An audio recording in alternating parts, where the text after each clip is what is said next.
कुछ भी कहो यार अमन, कहने की तो 100 बातें हैं, पर यार तेरी शादी के 10 साल बाद भी भाभी की खूबसूरती में कोई कमी नहीं आई, बल्कि उनकी खूबसूरती में दिन ब दिन और इजाफा होता जा रहा है। मैं अपने दोस्त दिलशाद की बात सुनकर मुस्कुरा दिया। अरे यार अमन, तुझसे मैंने कितनी बार कहा कि अगर भाभी की कोई छोटी बहन हो तो मुझे मिलवा दे, पर तूने मेरी एक भी बात नहीं सुनी। मेरा दोस्त मजाकिया लहजे में बोला, तू अभी बाज नहीं आया दिलशाद? शर्म कर, तेरे अब 2 बच्चे भी हैं। लगता है भाभी से तेरी शिकायत करनी पड़ेगी। मैंने हंसते हुए अपने दोस्त दिलशाद से कहा, मेरा नाम अमन है, मैं यूपी के अलीगढ़ शहर का रहने वाला हूं और आज मेरी शादी को पूरे 10 साल हो चुके हैं। मगर शादी के 10 साल बाद भी मेरी कोई औलाद नहीं हुई। मगर मुझे इसका अफसोस नहीं है, क्योंकि मैं अपनी बीवी लाइबा से बहुत मोहब्बत करता हूं। आज मेरी शादी की वेडिंग एनिवर्सरी है और मैंने आज के दिन अपने खास दोस्तों को इनवाइट किया है। दिलशाद मेरा सबसे खास दोस्त है, जो इस वक्त अलीगढ़ मुस्लिम यूनिवर्सिटी में एक लेक्चरर है। मेरी शादी भी बहुत अजीब हालातों में हुई थी। लाइबा मेरी जिंदगी में ऐसे ही नहीं आई थी। उसके मेरी जिंदगी में आने के पीछे एक बहुत बड़ी कहानी थी, या फिर यूं कहा जाए कि एक बहुत बड़ी घटना। हाँ, मेरी जिंदगी में कुछ ऐसे वाकयात रूबरू हुए हैं जो हैरान कर देने वाले और ना काबिले यकीन थे।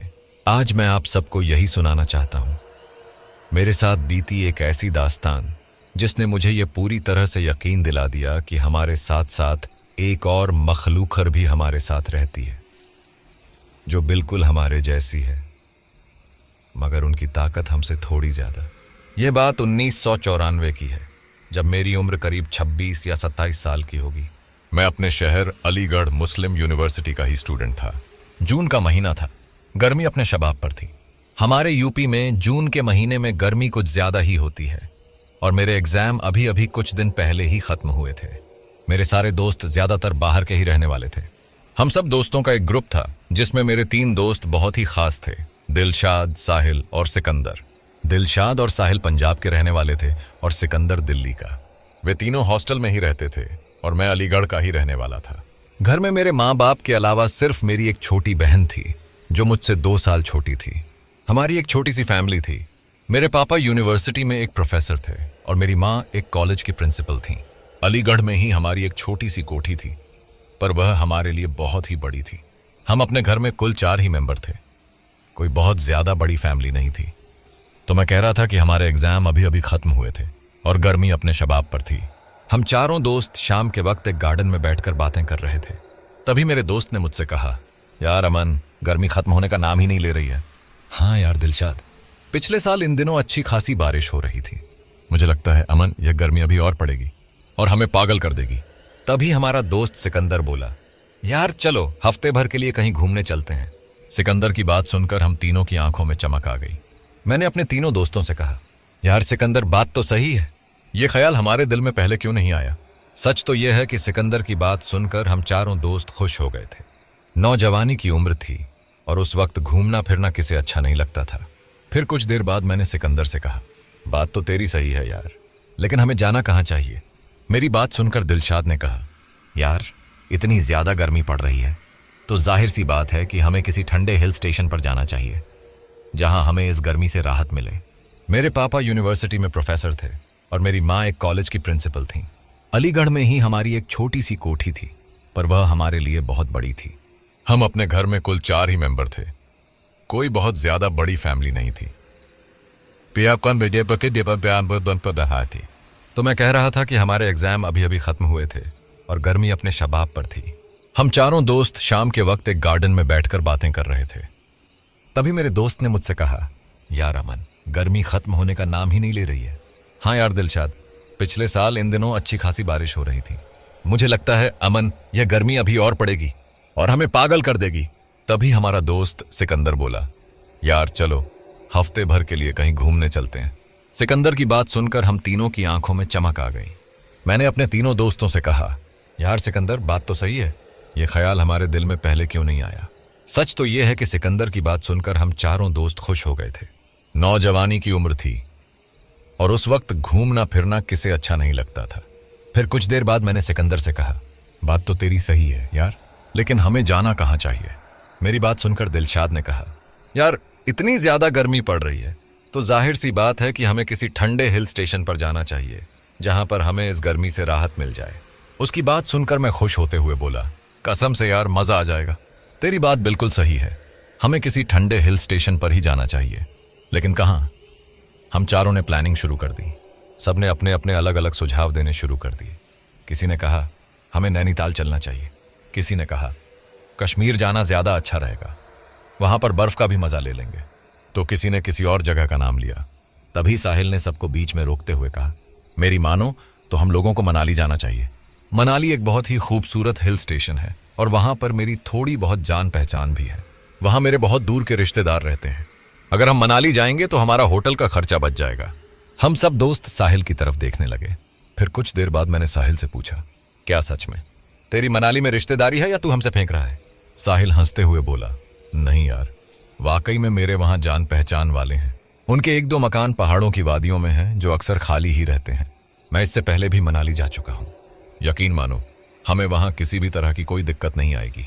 बस एक छोटी सी प्रॉब्लम है, लेकिन वह कोई बहुत बड़ी नहीं है, फिर भी तुम्हें बताना सही रहेगा। उसकी यह बात सुनकर हम तीनों दोस्त चौंक गए और उसे सवालिया नजरों से देखने लगे। फिर मैंने ही बात शुरू की, दिक्कत? कौन सी दिक्कत? साहिल बोला, अरे कोई खास बड़ी दिक्कत नहीं है यार, बस जो मेरे जान पहचान वाले हैं उनके मकान शहर से थोड़ा दूर है। मैं उसकी बात सुनकर जोर से हंस पड़ा। अरे ये तो बहुत अच्छी बात है यार, कम से कम वहां पर शांति तो होगी। मेरी बात सुनकर साहिल ने कहा, हाँ यह बात तो है, हमें वहां पर शांति बहुत मिलेगी और वहां की सड़कें भी बहुत अच्छी हैं। मुझे लगा कि शायद तुम्हें यह बात पसंद ना आए कि उनके मकान शहर से थोड़े दूर हैं। नहीं यार, हमें वहां पर घूमने जाना है और सच तो यह है कि हमें इस गर्मी से राहत चाहिए। मेरी बात सुनकर साहिल खुश हो गया। तो फिर समझ लो बात बन गई, हमें कल ही वहां के लिए रवाना हो जाना चाहिए। मैं आज ही उनसे फोन पर बात कर लूंगा, तब तक वे लोग अपने मकान की सफाई भी करवा लेंगे।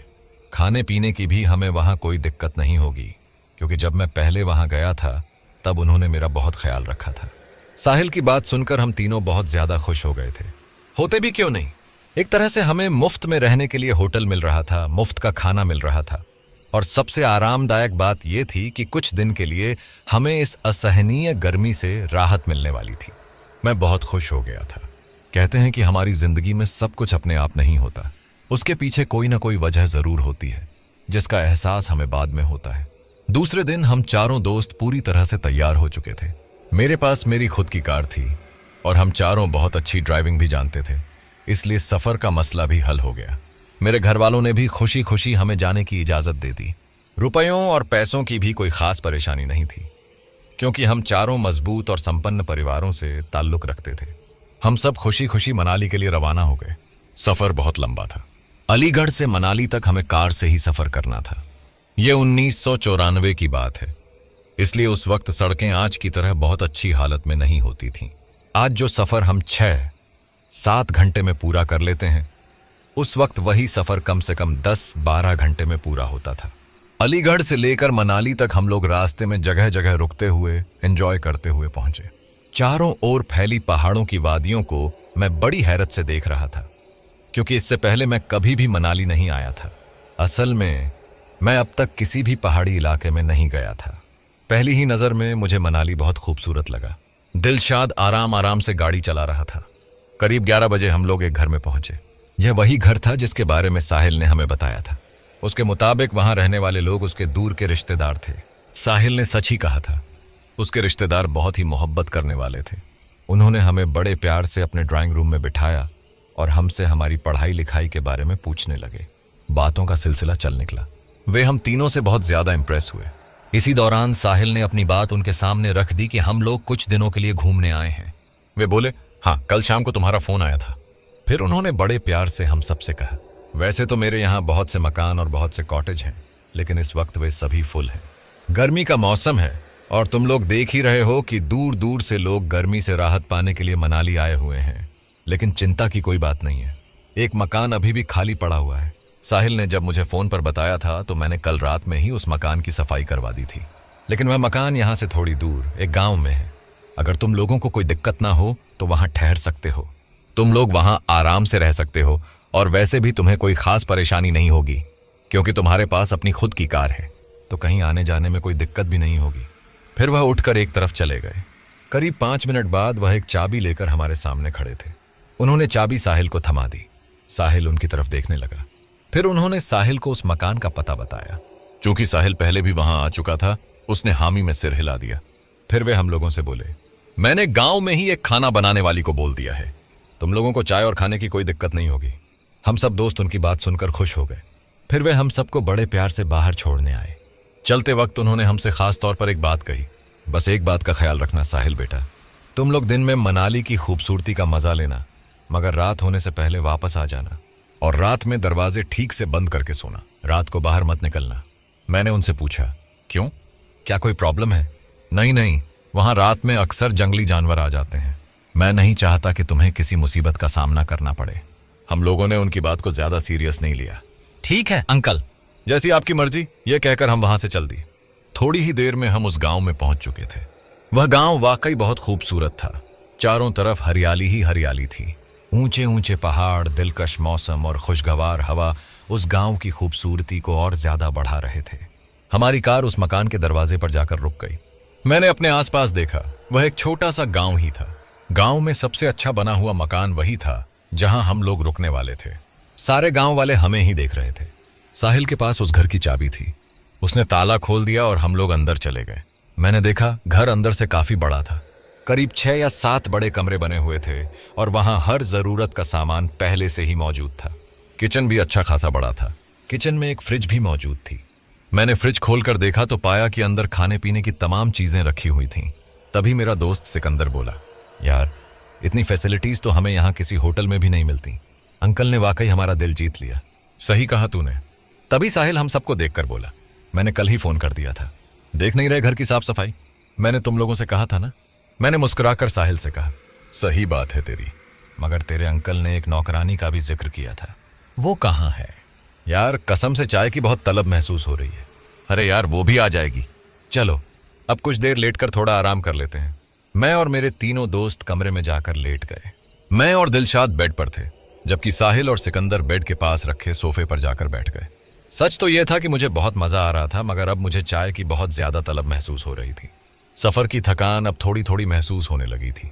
फिर मैंने अपने दोस्तों से कहा, अरे यार जब तक यहाँ की नौकरानी नहीं आ जाती तब तक बाहर जाकर कहीं चाय पीकर आते हैं। मौसम भी बहुत खूबसूरत है। मेरे तीनों दोस्त मेरी तरफ देखने लगे। फिर सिकंदर मुझसे बोला, तुम्हारी बात सही है अमन। क्या कहते हो तुम लोग? उसने हम सब दोस्तों की तरफ देखकर पूछा। सबने हाँ में सिर हिला दिया। हम लोग बाहर जाने ही वाले थे कि तभी बाहर से दरवाजा खटखटाने की आवाज आई। मैं चौंक कर दरवाजे की तरफ देखने लगा और फिर साहिल की ओर देखकर बोला, कौन हो सकता है? साहिल ने मेरी तरफ देखते हुए कहा, अरे यार नौकरानी ही होगी, मैं जाकर देखता हूं। थोड़ी देर बाद साहिल कमरे में वापस आ गया। हम सब उसे सवालिया नजरों से देखने लगे। साहिल मुझसे बोला, मेरा शक सही निकला, बाहर नौकरानी ही थी। मैंने साहिल से पूछा, तुझे इतनी देर कैसे लग गई? अरे कुछ नहीं यार, तुम लोगों को चाय की तलब महसूस हो रही थी तो मैं उससे चाय ही बनवा रहा था। साहिल का यह कहना ही था कि तभी एक 40-42 साल की औरत हाथ में चाय की ट्रे लिए हुए हमारे सामने खड़ी थी। वह हम सबको मुस्कुराकर देख रही थी। हम सब ने बारी बारी से अपने अपने कप उठा लिए। फिर मैंने उस औरत से पूछा, क्या नाम है तुम्हारा? वह गांव की भाषा में बोली, मेरा नाम सरला है बाबूजी, मैं इस घर के पास ही रहती हूँ। मालिक ने मुझे बता दिया था कि जब इस घर का दरवाजा खुला हुआ देखो तो समझ जाना कि मेहमान आ गए हैं। लगता है आप लोग यहाँ घूमने फिरने आए हैं बाबूजी। मनाली वाकई बहुत खूबसूरत है। यहाँ की खूबसूरती देखने काबिल है। पहली ही नजर में वह मुझे बहुत बातूनी औरत लगी, लेकिन थोड़ी दिलचस्प भी। फिर मैं उससे इस गांव के बारे में और जानकारी लेने लगा। वह बिना रुके बोले ही जा रही थी। तभी मेरे दोस्त दिलशाद ने मुझे बीच में ही टोक दिया, अरे यार तू यहाँ घूमने आया है या किसी की इंक्वायरी करने? तेरी बातों से तो ऐसा लग रहा है जैसे तू सीबीआई वाला हो। मैंने देखा मेरे तीनों दोस्त हंसने लगे। मैं खामोशी से मुस्कुराकर उन्हें देखने लगा। उनकी बात सही थी, मैं जरूरत से ज्यादा ही इंक्वायरी कर रहा था। फिर सरला ने हम चारों से कहा, ठीक है, मैं आप लोगों के लिए शाम के खाने का इंतजाम करती हूँ।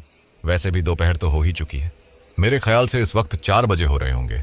मैंने उसे टोकते हुए कहा, नहीं, खाना हम बाहर खाकर आएंगे, हमें बाहर घूमने जाना है। मेरी बात सुनकर सरला मुझे बहुत गौर से देखने लगी। क्या आप लोगों को मालिक ने कुछ बताया नहीं? उसकी यह बात सुनकर हम तीनों उसे सवालिया नजरों से देखने लगे। फिर मैंने ही कुछ देर बाद सरला से कहा, मैं तुम्हारी बात का मतलब नहीं समझा। बाबूजी, मुझे लगता है कि अब आप लोग इस वक्त न जाएं तो बेहतर होगा, क्योंकि 4 तो बज ही चुके हैं। आते आते आप लोगों को रात हो जाएगी और यहाँ पर रात में लोग नहीं निकला करते। मैंने हंसते हुए उससे कहा, क्यों, क्या यहाँ रात में भूत प्रेत और चुड़ैलें होती हैं क्या? मैंने देखा कि मेरा यह मजाक सरला को बिल्कुल अच्छा नहीं लगा। उसका चेहरा थोड़ा गुस्से वाला हो गया, मगर अगले ही पल मैंने उसके चेहरे पर एक खौफ की लहर देखी। लेकिन अचानक ही उसने अपने आप को संभाल लिया। नहीं बाबूजी, दरअसल यहाँ रात में जंगली जानवर बहुत निकलते हैं। आए दिन कोई ना कोई हादसा होता रहता है। हम तो आपकी भलाई के लिए कह रहे थे बाबूजी, बाकी आपकी मर्जी। यह कहकर वह वहां से चली गई। हम सब एक दूसरे की शक्ल देखने लगे।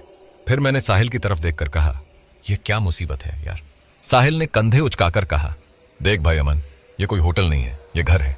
और वैसे भी यहां पर सब कुछ फ्री में मिल रहा है यार, इतना तो एडजस्ट करना पड़ेगा।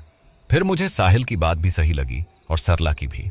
वैसे भी 4 तो बज ही चुके थे और थोड़ी ही देर बाद रात हो जाती। पहाड़ों में रात जल्दी हुआ करती है। कोई फायदा भी नहीं था और अब बदन में थोड़ी थकान भी महसूस होने लगी थी। फिर मैंने अपने तीनों दोस्तों की तरफ देखकर कहा, वैसे सरला की बात गलत नहीं है, और वैसे भी जब से हम सफर करके आए हैं तब से हमने आराम नहीं किया। हमें आराम की सख्त जरूरत है। मेरी इस बात पर सबने सहमति जता दी। दिलशाद भी मुझसे कहने लगा, बात तो तेरी सही है यार, मुझे भी यही लगता है। खाना खाने के बाद हम लोग सो जाते हैं और सुबह निकलते हैं मनाली की सैर करने के लिए। फिर मैंने सरला को बुलवाया और उससे कहा, ठीक है आप खाना बना लो, हम कल सुबह ही निकलेंगे, आज नहीं। मेरी बात सुनकर सरला खुश हो गई और वहां से चली गई। फिर हम लोगों ने वही किया जो हमारा आज का प्रोग्राम तय हुआ था। थोड़ी ही देर में शाम होने लगी और भूख भी हम लोगों को तेजी से लग रही थी। करीब 6 बजे सरला ने आकर बताया कि खाना तैयार है। खाना बहुत ही लजीज था। हम चारों दोस्तों ने पेट भरकर खाना खाया और फिर उसके बाद हमें बहुत तेज नींद आ गई। कब सो गए हमें पता ही नहीं चला। हमारी आंख सुबह 10 बजे खुली। फिर हम लोग तैयार होकर मनाली की सैर करने के लिए निकल गए। मुझे मनाली बहुत खूबसूरत लगा। हम पूरे दिन घूमे और अंकल के बताए हुए वक्त पर शाम से पहले अपने उसी घर में लौट आते जो अंकल ने हमें दिया था।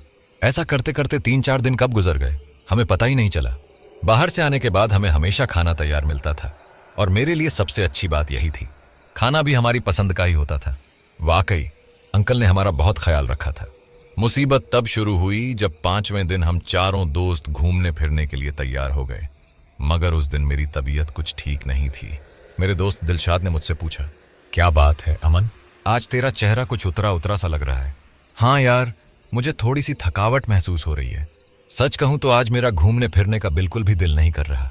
मेरा इतना कहना था कि सिकंदर हंसकर मुझसे बोला, लगता है साहब को यहाँ की सर्दी रास नहीं आई। फिर वह मजाक में बोला, अबे ये क्यों नहीं कहता कि तेरा मूड नहीं है जाने का, बल्कि आराम से यहाँ सोने का है। नहीं यार, वाकई आज मेरा बदन टूट रहा है। एक काम करो, आज तुम तीनों चले जाओ, मेरा आज आराम करने का मूड है।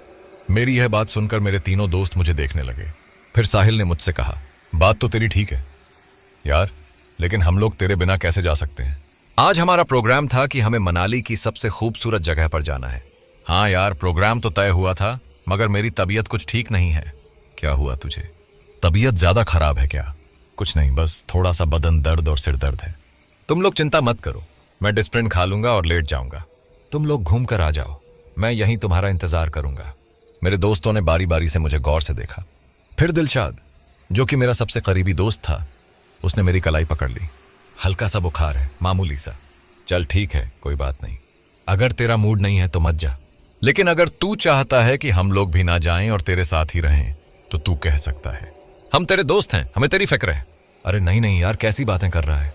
मामूली सा बुखार और सिर दर्द है, आराम करने के बाद ठीक हो जाएगा। वैसे भी 4-5 दिन से हमारे पैर कहाँ टिके हैं।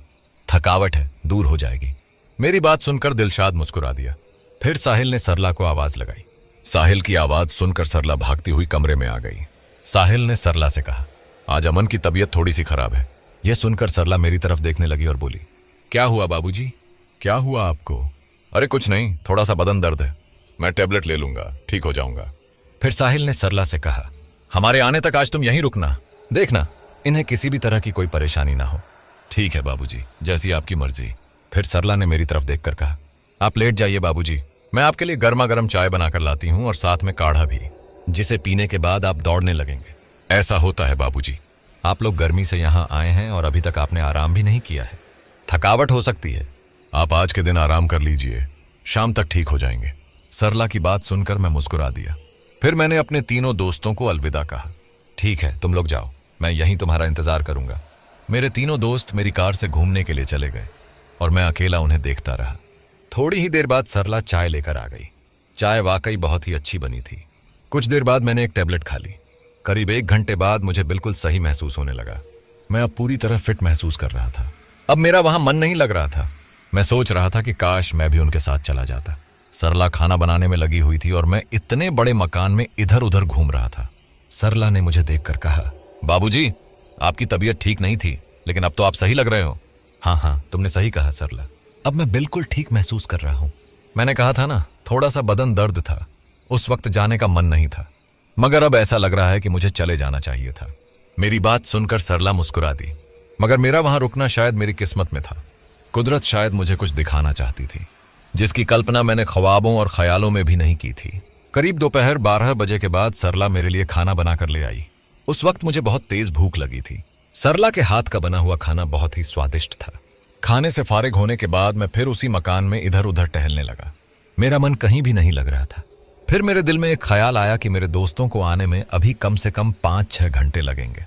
क्यों ना आज इस गांव की सैर कराऊं। वैसे भी जब से हम मनाली आए थे और जहां हम रुके हुए थे, हमने उस एरिया को ठीक से नहीं देखा था, लेकिन इतना तो पता था कि वह गांव बहुत ही खूबसूरत पहाड़ी पर बसा हुआ था, जहां हम इस वक्त रह रहे थे। मैंने बाहर की तरफ देखा तो पाया कि मौसम बहुत ही सुहावना था। हल्की हल्की ठंडी हवा चल रही थी और चारों तरफ हल्का हल्का कोहरा फैला हुआ था। मैंने अपनी लेदर जैकेट निकाली और पहन ली। फिर मैंने सरला को आवाज लगाई। सरला मेरी आवाज सुनकर दौड़ी दौड़ी आ गई। क्या हुआ बाबूजी? सरला, मैं थोड़ी सी चहलकदमी करके आता हूँ, क्या तुम मुझे इस जगह के बारे में कुछ बताओगी? मेरी बात सुनकर सरला मुस्कुरा दी। बाबूजी, यह गांव भी बहुत खूबसूरत है। अगर आपका घूमने का मन कर रहा है तो आप चले जाइए, लेकिन ज्यादा दूर मत जाइएगा, क्योंकि आप यहाँ नए हैं और नए लोग अक्सर यहाँ रास्ते में भटक जाते हैं, आपको दिक्कत हो जाएगी। सरला की बात सुनकर मैं मुस्कुराया और बाहर की तरफ चल निकला। मैं चलते हुए सबका जायजा लेता जा रहा था। मैं उस गांव में घूमने लगा। मैं वहां के लोगों को देख रहा था और वहां के लोग मुझे।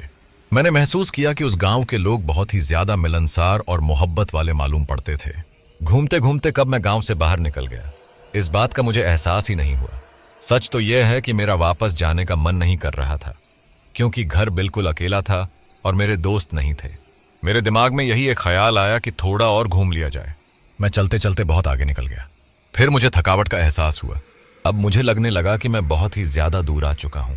मैंने आसपास नजर दौड़ाई तो देखा कि गांव अब मुझे बहुत दूर और बहुत छोटा दिखाई दे रहा था। मैं समझ गया कि मैं कुछ ज्यादा ही दूर निकल आया हूं। अब पैरों में थकावट महसूस होने लगी थी। चारों ओर एक खामोशी छाई हुई थी। अब सिर्फ पत्तों की सरसराहट ही सुनाई दे रही थी। तभी मेरी नजर सामने एक दरख्त पर पड़ी जो बहुत घना था। मैंने सोचा कि वहां बैठकर उस दरख्त के नीचे 10-15 मिनट आराम कर लूं, फिर वापस चला जाऊंगा। मैं धीरे धीरे कदमों से चलता हुआ उस दरख्त के पास जाने लगा, मगर मैंने एक बात पर ज्यादा ध्यान नहीं दिया, जिसका एहसास अब मुझे हो रहा है। जैसे जैसे मैं उस दरख्त के करीब जा रहा था, कोहरा चारों तरफ और तेजी से बढ़ता जा रहा था।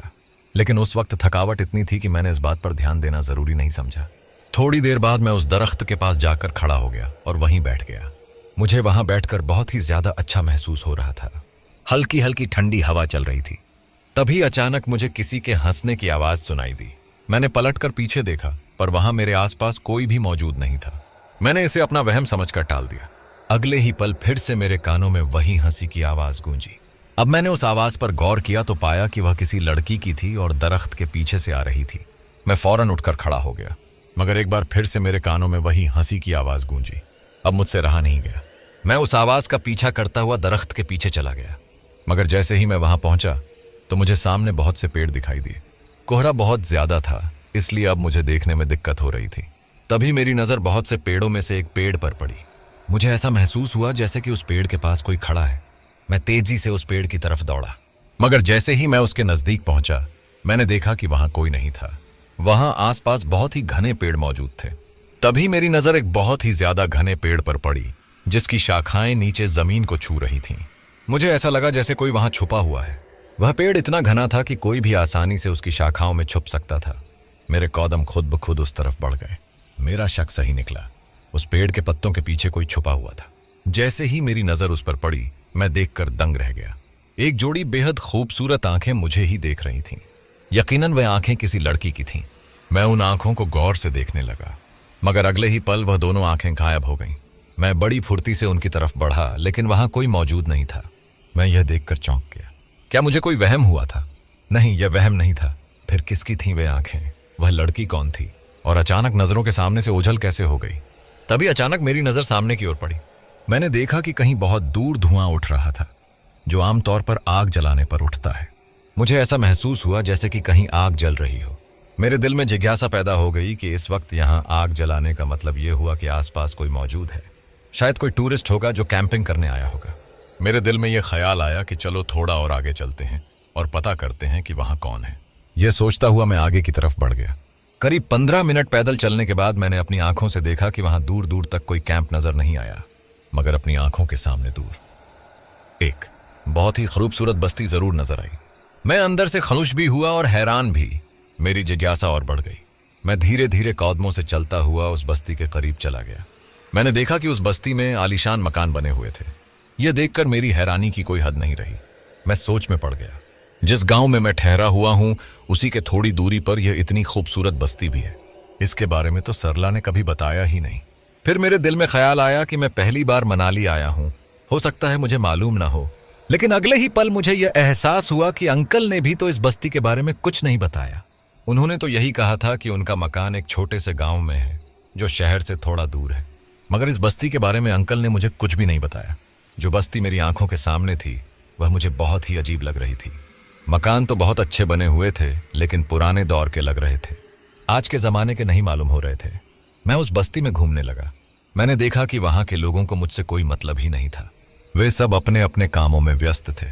मैं अपनी ही मस्ती में घूम रहा था। तभी मेरी नजर अपनी घड़ी पर पड़ी। मैंने देखा कि घड़ी में शाम के 5 बज रहे थे। यह देखकर मैं चौंक गया। मैं सोच में पड़ गया, यह क्या माजरा है? वक्त का पता ही नहीं चला। मुझे तो लग रहा था कि मुश्किल से आधा या 1 घंटा ही बीता होगा। मेरे दिल में ख्याल आया कि अब मुझे घर लौट जाना चाहिए। कल अपने दोस्तों को यहां लेकर आऊंगा। यह सोचकर मैं वापस जाने के लिए मुड़ गया। थोड़ी ही देर में मैं घर पहुंच चुका था। मैंने देखा कि मेरे दोस्त अभी तक नहीं लौटे थे, मगर सरला बेसब्री से मेरा इंतजार कर रही थी। मुझे देखते ही उसने पहला सवाल किया, कहाँ चले गए थे बाबूजी? मैंने आपको कहाँ कहाँ नहीं ढूंढा। मैंने पूरा गांव छान मारा, लेकिन आप तो कहीं मिले ही नहीं। किधर चले गए थे आप? जानते हो बाबूजी, मैं कितना परेशान हो गई थी। मुझे उसकी फिक्र देखकर थोड़ा अच्छा लगा। मैं बस यहीं कहीं निकल गया था। अरे यहीं कहीं? कहाँ निकल गए थे आप? पता है आपको, गए हुए पूरे 5 घंटे हो चुके हैं। कुछ ही देर में अंधेरा हो जाएगा। कहाँ गए थे आप? अरे सरला, सांस तो लेने दो। फिर मैंने सरला को एक एक बात तफसील से बता दी और शिकायत भरे लहजे में कहा, तुमने मुझे यह नहीं बताया कि इस गांव से थोड़ी दूर के फासले पर एक बहुत खूबसूरत बस्ती भी है, जहां पर टूरिस्ट आते जाते रहते हैं। तुमने मुझे पहले क्यों नहीं बताया? मेरी बात सुनकर सरला हक्का बक्का मुझे देखने लगी। थोड़ी देर बाद वह हकलाती आवाज में बोली, कौन सी बस्ती बाबूजी? मैं यहीं पैदा हुई हूं, लेकिन मैंने आज तक ऐसी किसी बस्ती के बारे में नहीं सुना जैसी आप बता रहे हैं। हाँ, इतना जरूर पता है कि जिस जगह का नक्शा आपने बताया है उसके आगे सिर्फ घना जंगल है। वहां कोई नहीं जाता, क्योंकि वहां जंगली जानवर अक्सर लोगों को घायल कर देते हैं या मार देते हैं। उसके आगे घना अंधेरा है। वहां इतने बड़े बड़े पेड़ मौजूद हैं कि दिन में भी अंधेरा रहता है। सच तो यह है कि उसके आगे कोई रास्ता ही नहीं है। और आप कह रहे हैं कि आपने वहां पर बस्ती देखी? यह मुमकिन नहीं बाबूजी, नामुमकिन है। मैं सरला से बहस करने लगा, तो तुम्हें क्या लगता है सरला, मैं तुमसे झूठ बोल रहा हूं? मेरी बात सुनकर सरला के चेहरे पर खौफ की लहर दौड़ गई। फिर वह बोली, बाबूजी, मैं सच कह रही हूं, वहां कोई बस्ती मौजूद ही नहीं है। वहां कोई इंसान नहीं रहता। और आप कह रहे हैं कि आपने वहां किसी लड़की की आंखें देखी जो बहुत खूबसूरत थीं। बाबूजी, यह मुमकिन नहीं। सरला की बात सुनकर मैं थोड़ा परेशान हो गया। उसके चेहरे से साफ महसूस हो रहा था कि वह झूठ नहीं बोल रही थी, न ही मुझसे कुछ छुपा रही थी। मेरे साथ ही कुछ अजीब हुआ था। मैं सोच में पड़ गया। फिर न जाने मेरे दिल में क्या ख्याल आया। मैंने सरला से कहा, मेरी बात सुनो, मैंने तुम्हें जो कुछ भी बताया है प्लीज इसका जिक्र मेरे दोस्तों से मत करना, वे परेशान हो जाएंगे। सरला मेरी बात सुनकर चौंक गई और मुझे अजीब नजरों से देखने लगी। मेरे दोस्त परेशान हो जाएंगे सरला, तुम प्लीज उनसे इस बारे में कुछ मत कहना। सरला ने कहा, ठीक है बाबूजी, मैं इसका जिक्र किसी से नहीं करूंगी, लेकिन अब आप उस जगह पर दोबारा मत जाना। मुझे तो यह कोई और ही मामला लग रहा है। यह कहकर सरला वहां से चली गई और मेरे लिए सैकड़ों सवाल छोड़ गई। मैं सोच रहा था कि सरला के मुताबिक वहां कोई बस्ती मौजूद ही नहीं, कोई इंसान नहीं रहता, मगर मैंने तो अपनी आंखों से उस खूबसूरत बस्ती को देखा था। वहां बहुत ही आलीशान और खूबसूरत मकान थे। वहां कई लोग थे जो अपने अपने कामों में व्यस्त थे। मैंने अपनी आंखों से उस लड़की को देखा था जो अचानक मेरी नजरों के सामने से गायब हो गई थी। अगर वहां कोई इंसान मौजूद ही नहीं था तो फिर वह कौन थी? मैं टेंशन में जाकर कमरे के एक कोने में बैठ गया। मैं सोचने पर मजबूर हो गया कि आखिर जो कुछ भी हुआ, क्या वह होना चाहिए था या नहीं। जो कुछ भी मेरी आंखों ने देखा, क्या वह ख्वाब था या हकीकत? मगर मैं इस बात को अच्छी तरह से जानता था कि जो कुछ भी मैंने देखा वह कोई ख्वाब नहीं था। दरअसल वह एक हकीकत ही थी। बहुत सोचने के बाद भी मेरे दिल और दिमाग ने काम करना बंद कर दिया। मैं समझ नहीं पा रहा था कि क्या सही है और क्या गलत। अगर सरला की बात अपनी जगह सही थी तो फिर जो कुछ भी मैंने देखा था वह क्या था। सरला की आंखों से साफ महसूस हो रहा था कि वह जो कुछ भी कह रही थी सच कह रही थी। मगर एक हकीकत यह भी थी कि जो कुछ भी मैंने देखा था वह भी सच था। माजरा मेरी समझ में नहीं आ रहा था कि आखिर यह सब कुछ था क्या। पर एक सच यह भी था कि उन आंखों की खूबसूरती देखकर मेरे दिल में एक उमंग सी पैदा हो गई थी। मैं यह भी सोच रहा था कि जिसकी आंखें इतनी खूबसूरत थीं उसका चेहरा कितना हसीन होगा। मैं यह सब बातें सोच ही रहा था कि तभी मेरे तीनों दोस्त आ गए और मेरी तबीयत के बारे में पूछने लगे। यार तेरे बिना हमें अच्छा नहीं लगा। मैंने अपने तीनों दोस्तों के सामने अपनी हालत को जाहिर नहीं होने दिया। मैंने उन्हें बिल्कुल भी यह एहसास नहीं होने दिया कि इस वक्त मेरे दिमाग में क्या चल रहा है। सरला भी अपने वादे की पक्की निकली। उसने मेरे दोस्तों को कुछ नहीं बताया। हम सबने साथ बैठकर खाना खाया और आपस में बातें करने लगे। हमें यहाँ आए हुए आज 5वां दिन था। मेरे दोस्त दिलशाद ने मुझसे बातों ही बातों में कहा, यार कब तक और रुकने का इरादा है? मुझे लगता है कि हमें कल परसों यहाँ से निकल जाना चाहिए। दिलशाद की बात सुनकर मैं तुरंत उठकर बैठ गया। मैंने देखा कि मेरे तीनों दोस्तों ने बारी बारी से यही कहा कि हमें अब 1 या 2 दिन के अंदर यहाँ से निकल जाना चाहिए। मगर मेरा दिल और दिमाग कहीं और ही उलझा हुआ था। मैंने फिर अपने दोस्तों से कहा, नहीं यार, ये जगह बहुत खूबसूरत है और वैसे भी मुझे ऐसा लगता है कि हमें यहाँ 3-4 दिन और रुक जाना चाहिए। मेरी यह बात सुनकर मेरे तीनों दोस्त मुस्कुराकर मुझे देखने लगे। फिर दिलशाद ने साहिल से कहा, लगता है अमन साहब का यहाँ अच्छी तरह से दिल लग गया है। साहिल भी हंसते हुए बोला, कहीं ऐसा तो नहीं अमन साहब कि आज हम तीनों दोस्त आपके बिना चले जाएं और आपने यहाँ किसी गांव की लड़की से दिल लगा लिया हो। मैं दिलशाद की बात सुनकर चौंक पड़ा और चोर भरी नजरों से उसकी तरफ देखने लगा। सच तो यह था कि मैं उन आंखों पर बुरी तरह पैदा हो चुका था। वो आंखें जो मेरे लिए अभी भी एक रहस्य बनी हुई थीं। मगर मैंने अपने एहसास उन लोगों के सामने जाहिर नहीं होने दिए और हंसकर कहने लगा, अरे नहीं यार, ऐसी कोई बात नहीं। फिर मेरे तीनों दोस्त भी मेरी बात पर राजी हो गए। ठीक है, अगर तुम्हारा मन यहाँ और रुकने का है तो हम 4-5 दिन और रुक जाते हैं। वैसे भी हमारा यहाँ कोई ज्यादा खर्चा नहीं हो रहा और मौसम भी खूबसूरत होता चला जा रहा है। यह सारी बातें करते करते मेरे तीनों दोस्त सो गए, लेकिन मेरी आंखें जाग रही थीं। मेरा दिल मेरे दिमाग से यही पूछ रहा था कि अब मुझे क्या करना चाहिए। फिर मैंने अंदर ही अंदर एक फैसला किया कि मुझे कल फिर उस जगह पर जाकर देखना चाहिए। यही सोचते सोचते मैं कब सो गया मुझे पता ही नहीं चला। दूसरे दिन हम सब लोग बैठकर नाश्ता कर रहे थे। मेरे तीनों दोस्त नाश्ता करने के बाद तैयार होकर मुझसे बोले, अमन आज घूमने का क्या प्रोग्राम है? मगर सच तो यह था कि मुझे आज भी उनसे कोई ना कोई बहाना बनाना था। फिर मैंने बड़ी मुश्किल से उन्हें यकीन दिलाया, यार कल तुम लोगों के चले जाने के बाद मैं यहाँ थोड़ा बहुत घूमने निकल गया था। मैं पैदल बहुत दूर चला गया था, जिसकी वजह से आज मेरे पैरों में दर्द हो रहा है। तुम लोग ऐसा करो, तुम घूम आओ, मैं यहीं रहूंगा। मुझे यहाँ की आबो हवा बहुत पसंद आ रही है और यह गांव भी बहुत खूबसूरत है। मेरी इस बात पर मेरे तीनों दोस्त मुझे सवालिया नजरों से देखने लगे। शायद वे कुछ समझने की कोशिश कर रहे थे। तभी दिलशाद ने मजाक में कहा, तेरे लक्षण मुझे ठीक नहीं लग रहे अमन। कहीं ऐसा तो नहीं कि कल रात मैंने जो कहा था वह सच हो? कहीं तू यहाँ किसी गांव की लड़की को अपना दिल तो नहीं दे बैठा? मैंने फिर हंसकर उसकी बात को टाल दिया। अरे नहीं यार, वाकई मेरे पैरों में दर्द है। तुम लोग एक काम करो, आज घूम आओ। कल मैं तुम लोगों के साथ जरूर चलूंगा। आज मुझे और आराम करने दो। मेरे तीनों दोस्त मुझे गौर से देखने लगे। फिर बड़ी मुश्किल से मैंने उन्हें मना लिया। वे लोग बड़ी मुश्किल से माने। फिर वे सब घूमने चले गए। अब मैं सोच रहा था कि मुझे क्या करना चाहिए। फिर मैंने एक फैसला लिया कि मुझे वहां जाकर देखना चाहिए। यही सब बातें सोचकर मैं तैयार हो गया उसी जगह जाने के लिए जो अब मेरे लिए एक रहस्य बन चुकी थी। मैं घर से बाहर निकलने ही वाला था कि तभी मैंने देखा सरला मुझे आवाज लगाते हुए दौड़ी चली आ रही थी। कहाँ जा रहे हो बाबूजी? आप तो अपने दोस्तों के सामने कह रहे थे कि आपके पैरों में दर्द है। मैंने मुस्कुराकर कहा, हाँ सरला, उस वक्त पैरों में दर्द था लेकिन अब नहीं है। सरला मुझे घूरने लगी। मैं उसके देखने के अंदाज से समझ गया कि वह आखिर कहना क्या चाहती है। फिर सरला ने मुझसे कहा, बाबूजी कहीं आप दोबारा उसी जगह तो नहीं जा रहे? मैंने हंसते हुए कहा, अरे नहीं सरला, मैं वहां नहीं जाऊंगा। फिर मैंने सरला को भी यकीन दिला दिया कि मैं वहां नहीं जाने वाला। लेकिन सच तो यह था कि मैं वहीं जाने वाला था और मैं पैदल उसी बस्ती की तरफ जाने लगा जो बस्ती कल मैंने अपनी आंखों से देखी थी।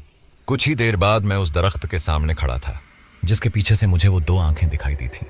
करीब 10 से 15 मिनट तक मैं उसी दरख्त को घूरता रहा। सच तो यह है कि मेरा दिल फैसला नहीं कर पा रहा था कि मुझे उसके पीछे जाना चाहिए या नहीं। मैं वहां खड़े खड़े यही सब बातें सोच ही रहा था कि तभी मैं धीरे धीरे उस दरख्त के करीब जाने लगा। और जैसा कि कल मेरे साथ हुआ था, हूबहू वैसा ही हुआ। जैसे जैसे मैं उस दरख्त के करीब जा रहा था, कोहरा बढ़ता जा रहा था। अब मैं उस दरख्त के बिल्कुल पास खड़ा था। कल की तरह आज भी चारों तरफ सन्नाटा और अजीब सी शांति छाई हुई थी। फिर से वही पत्तों की सरसराहट की आवाज आ रही थी। हवा भी ठंडी ठंडी ही चल रही थी। अगर साफ साफ शब्दों में कहूं तो मौसम कल की ही तरह आज भी बिल्कुल वैसा ही था। मैं उस दरख्त के पास खड़ा कुछ सोच ही रहा था कि तभी मुझे किसी के खिलखिलाने की आवाज सुनाई दी। मेरा ध्यान उस आवाज की ओर चला गया। फिर अचानक आवाज एकदम बंद हो गई। मगर कुछ ही लम्हे बीतने के बाद फिर से वही खिलखिलाने की आवाज मेरे कानों से टकराई। मगर इस बार यह आवाज किसी लड़की की नहीं बल्कि किसी बच्ची की थी। ऐसा लग रहा था जैसे कोई बच्ची किसी के साथ खेल रही हो। मैं हैरत से इधर उधर देखने लगा। जब मैंने बहुत ध्यान से सुना तो पाया कि यह आवाज आज भी उसी दरख्त के पीछे से आ रही थी। और मैं कल की ही तरह उस दरख्त के पीछे चला गया। और कल की ही तरह मेरे सामने सब कुछ वैसा ही मौजूद था जैसा कि मैंने कल अपनी आंखों से देखा था। यानी कि सामने बहुत सारे घने घने पेड़ खड़े थे। मेरा दिमाग फिर से सरला की बातों की तरफ चला गया। सरला ने मुझसे गढ़ा गढ़ा कर कहा था, बाबूजी, वहां पर किसी भी बस्ती का कोई नामो निशान मौजूद नहीं है। वहां पर हमेशा अंधेरा छाया रहता है। वहां पर कोई इंसान नहीं जाता। मैं ये सारी बातें सोच रहा था, मगर मेरे सामने का नजारा ही कुछ अलग था।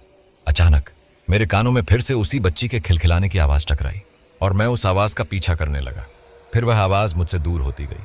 जब मैंने गौर किया तो महसूस हुआ कि वह आवाज बस्ती की तरफ से आ रही थी। मैं हैरान होकर इधर उधर देखने लगा। मैं सोच रहा था कि बस्ती यहां से कुछ फासले पर दूर है, मगर किसी बच्ची की आवाज इतनी साफ साफ कैसे आ सकती है। फिर मेरा ख्याल कल वाली उन खूबसूरत आंखों की तरफ चला गया। सच तो यह है कि मेरा दिल अभी भी उन्हीं आंखों में उलझा हुआ था। मैं चाहकर भी उन दो खूबसूरत आंखों को भूल नहीं पा रहा था। फिर मेरे साथ वही हुआ जो कल हुआ था। मुझे फिर से बहुत दूर उठता हुआ धुआं दिखाई दिया और मैं उस धुएं का पीछा करते करते आगे की ओर बढ़ने लगा। जैसे जैसे मैं आगे जा रहा था वैसे वैसे बच्ची की आवाज तेज होती जा रही थी। कुछ ही देर बाद मैं फिर से उसी जगह पर खड़ा था, यानी उस बस्ती के सामने जहां कल मैं खड़ा था। मगर हैरत की बात यह थी कि आवाज अचानक बंद हो गई थी। मैंने इधर उधर बहुत तलाश किया, मगर वह बच्ची कहीं भी नजर नहीं आई। कल की ही तरह मैं बस्ती में टहलने लगा। सामने बड़े बड़े खूबसूरत मकान बने हुए थे और बस्ती के लोग अपनी रोज की दिनचर्या में व्यस्त नजर आ रहे थे। मगर मेरी आंखें किसी और को तलाश रही थीं। मगर अब तक मैं उसमें कामयाब नहीं हुआ था। फिर अचानक मेरे दिल में एक ख्याल आया, वह लड़की जरूर इसी बस्ती की रहने वाली होगी। अचानक मेरे ऊपर उस लड़की का तसव्वुर हावी होने लगा।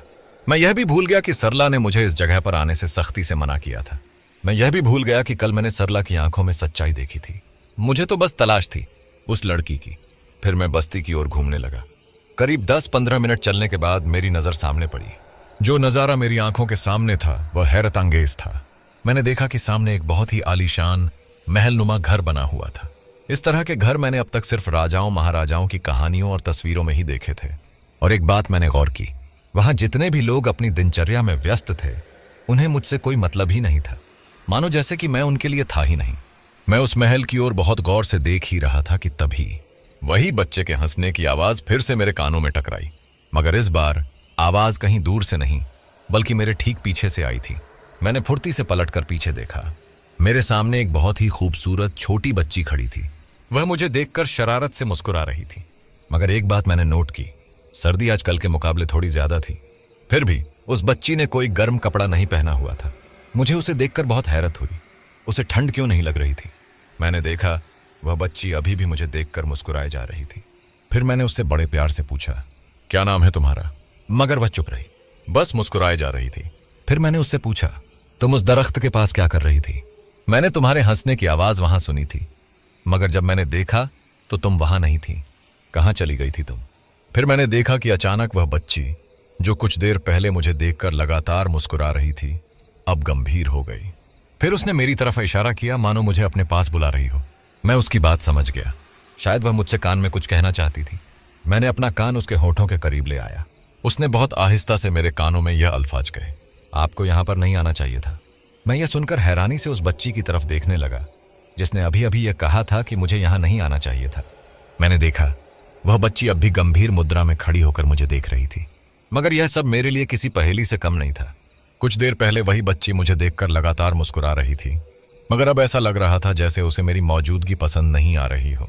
फिर मैंने उसकी बात को नजरअंदाज करते हुए मुस्कुरा कर पूछा, तुमने अपना नाम नहीं बताया और यह क्यों कहा कि मुझे यहां नहीं आना चाहिए था? क्या तुम इसकी वजह बताओगी? मेरे इस सवाल पर वह बच्ची फिर से अचानक मुस्कुराने लगी। अब वह मुझे उसी अंदाज में देख रही थी जैसे कुछ देर पहले देख रही थी, मगर उसने मेरे किसी भी सवाल का कोई जवाब नहीं दिया। बस मेरी तरफ देखकर अपनी आंखों से कुछ इशारा किया और फिर वहां से भागने लगी। मैं चौंक कर उसे देखने लगा। कुछ लम्हों बाद मेरी समझ में आया कि उसकी आंखों का इशारा था। मेरे पीछे पीछे आओ। मैंने बिना कुछ सोचे समझे तेजी से उसके पीछे भागना शुरू कर दिया। वह बच्ची बहुत तेज दौड़ रही थी और मैं भी उसके पीछे पीछे भाग रहा था। मगर हैरत की बात यह थी कि यह सब कुछ सड़क पर हो रहा था, फिर भी वहां के लोगों को हमारी इस भागदौड़ से कोई फर्क नहीं पड़ रहा था, मानो उन्हें हमारी मौजूदगी का एहसास ही ना हो। बच्ची वाकई बहुत ही तेज दौड़ रही थी। भागते भागते कड़ाके की ठंड में भी अब मुझे पसीना आने लगा था और मेरी सांसें तेज चलने लगी थीं। मगर वह बच्ची रुकने का नाम ही नहीं ले रही थी। थोड़ी ही देर में वह अचानक एक जगह आकर रुक गई और मुझे देखने लगी। मेरी नजर जब उसके सामने के नजारे पर पड़ी तो मैं हैरत से आंखें फाड़कर देखने लगा। मेरे सामने एक बेहद खूबसूरत, आलीशान और बहुत बड़ा महल खड़ा था। वह इतना ऊंचा था कि मैंने उसकी कल्पना तक नहीं की थी। इस तरह के महल मैंने न तो किताबों में पढ़े थे और न ही अपनी आंखों से पहले कभी देखे थे। सच तो यह है कि मैं उस महल की खूबसूरती और उसकी भव्यता को अपने शब्दों में बयान ही नहीं कर सकता था। फिर मैंने देखा वह बच्ची महल के अंदर की ओर भागने लगी और मैं भी बिना कुछ सोचे समझे उसके पीछे भागा चला गया। मुझे इस वक्त यह भी याद नहीं था कि मैं क्या कर रहा हूं। सच कहूं तो मेरी हरकतें पागलपन भरी लग रही थीं। कोई भी समझदार इंसान इस तरह की हरकत नहीं करता, मगर न जाने क्यों मैं खुद को रोक नहीं पा रहा था। मैंने दौड़ते हुए उस महल के अंदर प्रवेश कर लिया। जितना खूबसूरत वह बाहर से लग रहा था, उससे कहीं ज्यादा खूबसूरत वह अंदर से था। मैं चारों तरफ महल की भव्यता को देखने लगा। मेरे मुंह से बस यही अल्फाज निकले, कितना खूबसूरत महल है। अचानक वही बच्ची के हंसने की आवाज मेरे कानों में टकराई। मैंने देखा वह दूर खड़ी मुझे देखकर इशारे से बुला रही थी और मुझे देखकर मुस्कुराई जा रही थी। फिर वह भागने लगी। मैं फिर से उसके पीछे पीछे भागा। कुछ देर दौड़ने के बाद मैंने देखा कि वह एक बहुत बड़े कमरे के अंदर चली गई। मैं भी उसके पीछे पीछे उस कमरे में दाखिल हो गया। मगर जैसे ही मैं अंदर पहुंचा, वहां उस बच्ची का नामो निशान तक नहीं था। मैंने हैरत से पूरे कमरे को देखना शुरू किया। वह एक विशाल हॉलनुमा कमरा था जिसकी खूबसूरती को शब्दों में बयान करना नामुमकिन था। हर तरफ महंगी महंगी कालीनें बिछी थीं। मोमबत्तियों की जगमगाहट से कमरा चमक रहा था। बड़े बड़े झाड़ फानूस छत से लटके हुए थे। मैं पहले ही कह चुका हूं कि मैं इसकी खूबसूरती को शब्दों में नहीं बांध सकता। तभी मेरी नजर सामने लगी एक बहुत बड़ी पेंटिंग पर पड़ी। वह पेंटिंग हाथ से बनी हुई मालूम होती थी। जैसे ही मेरी नजर उस पर गई, मैं सम्मोहित सा उसकी तरफ बढ़ने लगा और फिर अचानक मुझे एहसास हुआ, मैं इस पेंटिंग को पहचानता हूं। वह पेंटिंग किसी और की नहीं बल्कि उन्हीं दो खूबसूरत आंखों की थी जो कल मैंने उस दरख्त के पीछे देखी थी। मैंने देखा कि उस पेंटिंग में एक बेहद खूबसूरत काले लिबास में लिपटी एक लड़की खड़ी थी।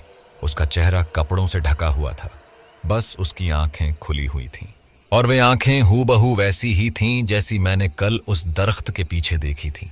तभी मेरी नजर सामने की ओर पड़ी। मैंने देखा कि मेरे सामने कुछ दूरी पर हकीकत में भी वही लड़की खड़ी थी जो उस पेंटिंग में थी। वही लड़की जिसे मैंने कल देखा था। कल मुझे सिर्फ उसकी दो आंखें दिखाई दी थीं, मगर आज वह पूरी की पूरी मेरे सामने उसी काले लिबास में खड़ी थी। लेकिन उसका चेहरा अब भी छुपा हुआ था, केवल उसकी आंखें खुली हुई थीं जो बेइंतहा खूबसूरत थीं। मैं उसे देखते ही सम्मोहन की अवस्था में चला गया। मेरे दिल में सिर्फ एक ही ख्याल आ रहा था, जिसकी आंखें इतनी खूबसूरत हैं, उसका चेहरा कितना हसीन होगा। मैं यह भूल चुका था कि मैं कहाँ खड़ा हूं। मैं सब कुछ भूल चुका था। मैंने देखा कि वह लड़की मुझे ही गौर से देख रही थी और ठीक उसके बगल में वही बच्ची खड़ी थी जो मुझे देखकर मुस्कुरा रही थी। यह सब नजारा चल ही रहा था कि अचानक मेरे कंधे पर पीछे से किसी ने जोरदार धक्का दिया। मैं उछलकर दूर जा गिरा और मेरे कंधे में तेज दर्द उठा। धक्का इतना जोरदार था कि मैं दर्द से तड़प उठा और तभी मेरे कानों में कड़कड़ाती हुई आवाज गूंजी, कौन हो तुम? यहां कैसे आए? जैसे ही मैंने ऊपर की तरफ देखा, मेरी आंखें फटी की फटी रह गईं। मैं आपको बयान नहीं कर सकता कि मेरे सामने क्या था। करीब 15 या 20 फीट लंबा चौड़ा बेहद भारी भरकम आदमी मेरे सामने खड़ा था। उसकी लंबाई इतनी थी कि उसके सामने मैं एक बच्चा नजर आ रहा था। मेरी सम्मोहन की अवस्था टूट गई। मैं हक्का बक्का होकर उसकी तरफ देखने लगा। फिर मैंने जमीन पर पड़े पड़े दोबारा पलटकर उसी लड़की की तरफ देखा, लेकिन अब वहां कोई नहीं था। चारों तरफ सन्नाटा छा गया था और वह आदमी मुझे खा जाने वाली नजरों से घूर रहा था। मैंने देखा कि उसकी आंखें सुर्ख लाल थीं, मगर उसका चेहरा इतना खतरनाक था कि मैं बयान नहीं कर सकता। फिर उसने चिल्लाकर मुझसे दोबारा पूछा, कौन है तू? यहां कैसे आया? तुझे इस महल में आने की इजाजत किसने दी? तुझे हमारी बस्ती में आने की इजाजत किसने दी? उसकी आवाज गूंज रही थी। फिर वह खुद ही बड़बड़ाने लगा, यकीनन तू कोई आदमजात है, और आदमजात बहुत ही ज्यादा मक्कार होते हैं। मैं इंसानों से सख्त नफरत करता हूं। तू यहां आ तो गया है, लेकिन अब यहां से जिंदा वापस नहीं जाएगा। उसके ये अल्फाज सुनकर मैं डर के मारे हक्का बक्का होकर चारों तरफ देखने लगा। अब मुझे समझ में आ गया था कि मेरे सामने जो खड़ा है वह इंसान किसी भी हाल में नहीं हो सकता। मैं जिस बस्ती में आ गया हूं वह दरअसल कोई आम जगह नहीं है।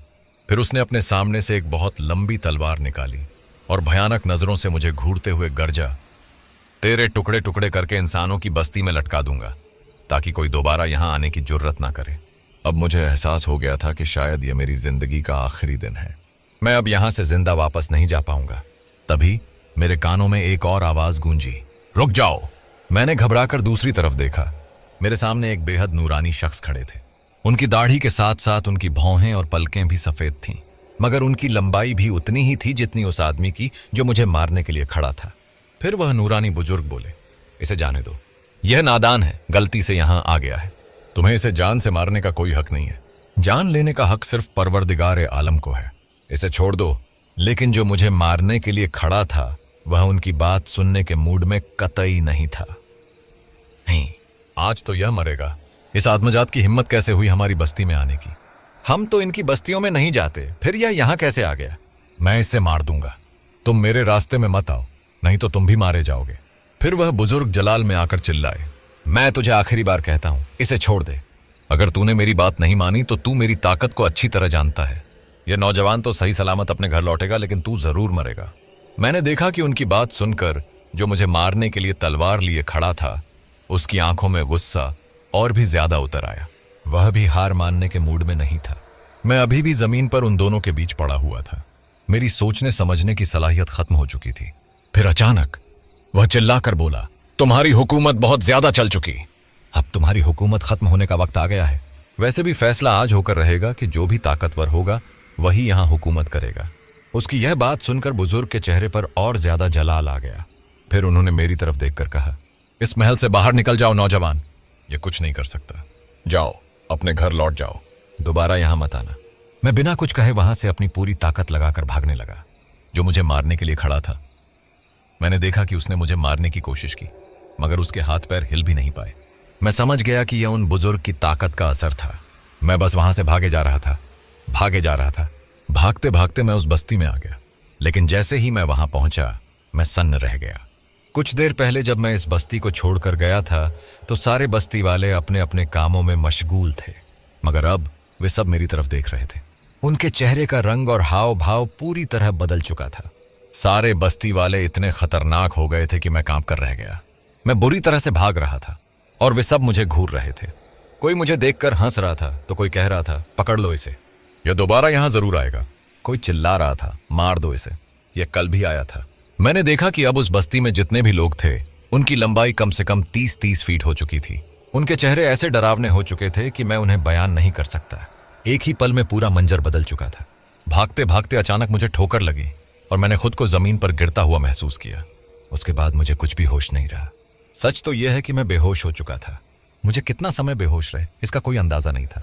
बस मुझे इतना याद है कि मेरे कानों में मेरे दोस्तों की आवाजें गूंज रही थीं। मुझे ऐसा लग रहा था जैसे मेरे तीनों दोस्त चिल्ला चिल्ला कर मुझे बुला रहे हों, और उन्हीं आवाजों में से एक आवाज सरला की भी थी। अब मुझे हल्का हल्का होश आने लगा था। मैंने जब अपनी आंखें खोली तो खुद को उसी दरख्त के नीचे जमीन पर लेटा पाया। चारों तरफ अंधेरा ही अंधेरा छाया हुआ था। दूर से मुझे एक रोशनी जलती नजर आ रही थी। मैं समझ गया कि वो रोशनी टॉर्च की थी। मेरे कानों में फिर से मेरे दोस्तों की आवाज टकराई। मैंने चिल्लाने की कोशिश की, मगर मेरी जुबान लड़खड़ा रही थी। मैंने देखा कि ठंड बहुत बढ़ चुकी थी और हवा बहुत ही तेज चल रही थी। रात के इस माहौल में अब मुझे वो मंजर बहुत डरावना लग रहा था। तभी टॉर्च की रोशनी मेरे चेहरे पर पड़ी और दिलशाद की आवाज मेरे कानों में गूंजी, अरे और हाँ अमन, चलो जल्दी से उसकी तरफ। हाँ, मुझे वो दिख रहा है, देखो, शायद वो बेहोश है। कुछ ही देर बाद मेरे तीनों दोस्त मेरे सामने खड़े थे, मगर एक बात बेहद अजीब थी। मुझे अपने आसपास एक बहुत ही मीठी दिलकश खुशबू महसूस हो रही थी। ऐसा लग रहा था जैसे मेरे आसपास कोई खुशबूदार इत्र लगाए खड़ा हो। मैं चारों तरफ देखने लगा, मगर अंधेरा इतना था कि मुझे कुछ भी साफ नजर नहीं आ रहा था। तभी मेरे दोस्त साहिल ने मेरा कंधा पकड़कर उठाया। अब मेरे होश वापस आने लगे थे। मैं हक्का बक्का अपने तीनों दोस्तों को देख रहा था। फिर दिलशाद ने मुझसे कहा, तू यहां पर कैसे आ गया? अमन, तेरे तो पैरों में दर्द था। तुझे पता है हम कितना परेशान हो गए थे। जब हम शाम को घर पहुंचे और तुझे वहां मौजूद नहीं पाया, तब हमने सरला से पूछा। सरला ने हमें बताया कि तू यहीं आसपास घूमने के लिए निकल गया है। हमने सारा गांव छान मारा, लेकिन तू हमें कहीं नहीं मिला। फिर सरला ने ही हमें बताया कि कल तू इस जगह पर आया था। तब हम सरला को लेकर यहां तक आए। खुदा का लाख लाख शुक्र है कि तू सही सलामत है। अगर तुझे कुछ हो जाता तो हम तेरे माँ बाप को क्या जवाब देते? तू यहां पर कैसे आया? दिलशाद के लफ्जों में मेरे लिए मोहब्बत भी थी और थोड़ा गुस्सा भी झलक रहा था।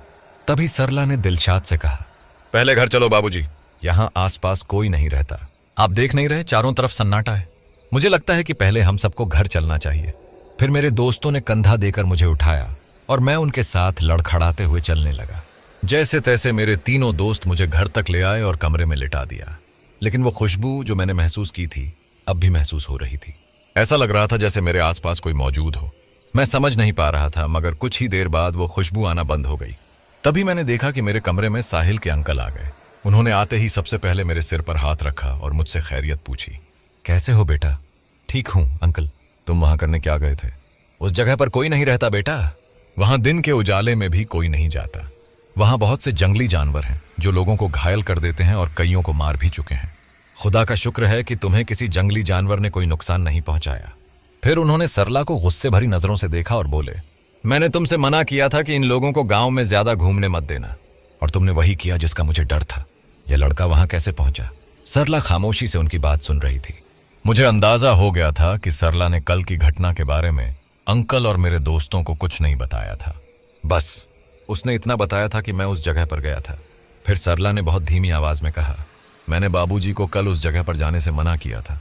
मुझे नहीं पता था कि आज ये फिर वहां चले जाएंगे। मैंने आपको बताया था कि वहां बहुत से जंगली जानवर हैं। अगर मुझे बाबूजी की फिक्र नहीं होती तो मैं आपको फोन करके यहां नहीं बुलाती। मैं समझ गया कि अंकल को खबर देने वाली सरला ही थी। फिर मेरे दोस्त कमरे में आ गए और मुझसे पूछने लगे, तू वहां पर कैसे पहुंचा अमन? हमने देखा कि तू दरख्त के नीचे जमीन पर बेहोश पड़ा हुआ था। क्या तुझे कोई चक्कर वगैरह आ गया था? कहीं किसी जंगली जानवर ने तुझ पर हमला तो नहीं किया? वो मुझसे तरह तरह के सवाल करने लगे। मगर मेरे दोस्तों को क्या खबर थी कि मेरे साथ क्या बीता था। शायद अगर मैं उन्हें सच्चाई बताता तो वे तीनों मेरी बात पर यकीन ही ना करते। मगर मैंने देखा कि सरला मुझे बहुत गौर से देख रही थी। उसके देखने के अंदाज से मैं समझ गया था कि वह उस जगह के बारे में कुछ न कुछ जरूर जानती थी। मैंने अपने दोस्तों को टाल दिया। नहीं यार, हाँ, तुम लोगों की बात सही है। मैं वहां पर टहलते टहलते पहुंच गया था। सर्दी की शिद्दत ज्यादा थी, शायद मुझे कोई चक्कर वगैरह आ गया था। मैंने तुम लोगों को बताया था कि मेरे पैरों में दर्द है। मैंने सारी की सारी बात बहुत खूबसूरती से उनसे छुपा ली। हैरत की बात यह थी कि मेरे तीनों दोस्तों ने मेरी इस बात पर यकीन भी कर लिया। जब मैंने अंकल की ओर देखा तो समझ गया कि अंकल को मेरी बात पर बिल्कुल भी यकीन नहीं था। वह मुझसे कुछ पूछने के मूड में थे, लेकिन उनके चेहरे से ऐसा लग रहा था जैसे वे सबके सामने बात नहीं करना चाहते। फिर उन्होंने माहौल को हल्का करने के लिए सरला से खाना लाने के लिए कहा। अंकल ने और हम सब ने साथ साथ खाना खाया, मगर मैंने सिर्फ उन्हें दिखाने के लिए खाया। सच तो यह है कि मेरी भूख अंदर से मर चुकी थी। मैं अभी भी सदमे में था। मैं अभी भी उस घटना को भूल नहीं पा रहा था। मुझे अंदर से अब भी इस बात पर यकीन नहीं हो रहा था कि मेरी आंखों ने जो कुछ भी देखा वह आखिर था क्या। वे लोग कौन थे जो मुझसे बार बार कह रहे थे कि यह इंसान यहां पर दोबारा जरूर आएगा? तो क्या वे सब इंसान नहीं थे? आखिर वे थे क्या? मेरा दिमाग और मेरा दिल इस सवाल का जवाब सोचते सोचते हार चुके थे। खाना खाने से फारिग होने के बाद अंकल ने कहा, आज की रात मैं भी यहीं रुकूंगा। माहौल अब सही हो चुका था। मैंने देखा कि मेरे तीनों दोस्त थोड़ी देर बाद खर्राटे मार मार कर सो गए, लेकिन मुझे नींद नहीं आ रही थी। मैं कमरे से बाहर किचन की तरफ पानी पीने के लिए चला गया। मैं फ्रिज से बोतल निकालकर पानी पी रहा था, तभी पीछे से किसी ने मेरे कंधे पर हाथ रखा। मैं चौंक कर पीछे मुड़ा तो देखा कि सामने अंकल और सरला खड़े थे। वे मुझे बहुत गौर से देख रहे थे। फिर अंकल ने मुझसे किचन में ही पूछा, मैं जानता हूं अमन कि तुम्हारे साथ कुछ तो हुआ है, और सरला भी अच्छी तरह जानती है कि तुम्हारे साथ कुछ हुआ है, लेकिन क्या हुआ मैं इस बात को नहीं जानता। सच तो यह है कि अक्सर जो भी उस दरख्त के पास गया है वह कभी जिंदा नहीं लौटा। तुम वहां से जिंदा और सही सलामत वापस लौटे हो। इसका मतलब यह है कि तुम वहां से बचकर आने वाले पहले इंसान हो। घबराओ मत, मुझे तफसील से बताओ कि तुम्हारे साथ क्या हुआ है। फिर मैंने अंकल के सामने सारी की सारी तफसील रख दी। मैंने देखा कि जैसे जैसे मैं अपने साथ हुई घटना सुना रहा था, अंकल और सरला के चेहरे पर डर और खौफ बढ़ता जा रहा था। मैंने उन्हें पूरी बात बता दी। सब तरफ सन्नाटा छा गया। फिर अंकल ने थोड़ी देर बाद मुझसे कहा, सरला ने तुमसे सही कहा था कि उसके आगे कोई जगह नहीं है, वहां कोई नहीं जाता। लेकिन तुमने यह समझने की कोशिश नहीं की कि वहां कोई क्यों नहीं जाता, क्योंकि वहां अक्सर लोगों की लाशें मिला करती हैं। इसीलिए गांव वालों ने वहां जाना बंद कर दिया है। ना जाने कितने टूरिस्ट भी वहां घूमने के लिए गए, लेकिन वे कभी बचकर वापस नहीं आए। लेकिन तुम वहां से बचकर वापस आ गए हो, तो तुम्हें अल्लाह का शुक्र अदा करना चाहिए। लेकिन एक बात और है बेटा, तुमने उन मखलूकों को अपनी आंखों से देख लिया है जिन्हें तुम्हें नहीं देखना चाहिए था। मेरी सलाह मानो, कल सुबह ही तुम सब लोग यहां से निकल जाओ और भूलकर भी यहां वापस मत आना। यह सब तुम्हारी भलाई के लिए कह रहा हूं। मैं नहीं चाहता कि तुम किसी और मुसीबत में पड़ो। अगर तुम ये सारी बातें अपने दोस्तों के सामने करते तो शायद तुम्हारे दोस्त तुम्हारी बात पर यकीन नहीं करते। हो सकता है कि तुम शहर में भी अपने साथ हुई इन घटनाओं के बारे में बताओ और वहां भी कोई तुम्हारी बात पर यकीन न करे। लेकिन मेरी बात का यकीन मानो, मैं और सरला तुम्हारे एक एक लफ्ज पर यकीन करते हैं। मुझे अंकल की बात में सच्चाई नजर आई। मैं पूरी रात सो नहीं सका। अगले दिन जब हम सब लोग तैयार होकर बैठे थे, तभी अंकल वहां आ गए और मेरे तीनों दोस्तों से कहा, मेरे ख्याल से अब तुम लोगों को यहां से जाना चाहिए, क्योंकि आज शाम को कुछ गेस्ट आने वाले हैं और मैंने उन्हें यहीं ठहराने का वादा किया है। देखो, बुरा मानने की बात नहीं है। तुम लोगों ने एक हफ्ते रुकने की बात कही थी और आज तुम्हें यहां एक हफ्ता हो गया है। मेरे तीनों दोस्त अंकल की शक्ल देखने लगे। उन्हें शायद अंकल से इस बात की उम्मीद नहीं थी, मगर मैं अच्छी तरह से जानता था कि अंकल ने यह बात क्यों कही थी। अगर मेरे साथ यह सब कुछ न हुआ होता तो वह हम लोगों को जाने के लिए बिल्कुल भी न कहते। तभी साहिल ने अंकल से कहा, ठीक है अंकल, हम वैसे भी आज जाने ही वाले थे। आप बिल्कुल फिक्र न करें, हमारा सामान बिल्कुल तैयार है। हम थोड़ी देर बाद यहां से निकल जाएंगे। और फिर कुछ ऐसा ही हुआ। हम सब दोस्त तैयार हो गए और सब ने बारी बारी से अंकल और सरला से विदा ली। आखिर में जब मैं अंकल से विदा लेने के लिए पहुंचा तो उन्होंने मुझे देखकर कहा, मैं जानता हूं कि मेरी बात से तुम्हारे दोस्तों को शायद बुरा लग गया हो, लेकिन बेटा, तुम अच्छी तरह से जानते हो कि मैंने जो कुछ भी कहा वह सिर्फ तुम्हारी भलाई के लिए कहा है। मैंने अंकल से कहा, मैं अच्छी तरह जानता हूं अंकल कि आपने जो कुछ भी कहा मेरी भलाई के लिए कहा है। मैंने देखा सरला मुझे बहुत गौर से देख रही थी। फिर मैंने मुस्कुराते हुए सरला से कहा, कुछ भी कहो सरला, तुम्हारे हाथ का बना हुआ खाना मैं कभी नहीं भूल पाऊंगा। वाकई तुम बहुत अच्छा खाना बनाती हो और बहुत अच्छी इंसान भी हो। मेरी बात सुनकर सरला मुस्कुरा दी। शायद वह हमारे जाने से खुश नहीं थी। एक हफ्ते में वह हम सबसे अच्छी तरह घुल मिल गई थी। फिर वह मुस्कुराकर बोली, मैं तो आपसे यह भी नहीं कह सकती बाबूजी कि दोबारा यहां जरूर आइएगा, मगर जो घटना आपने देखी है उससे मैं सिर्फ आपकी भलाई के लिए यही कहूंगी कि बाबूजी दोबारा यहां मत आइएगा। मैं सरला की बात सुनकर मुस्कुरा दिया।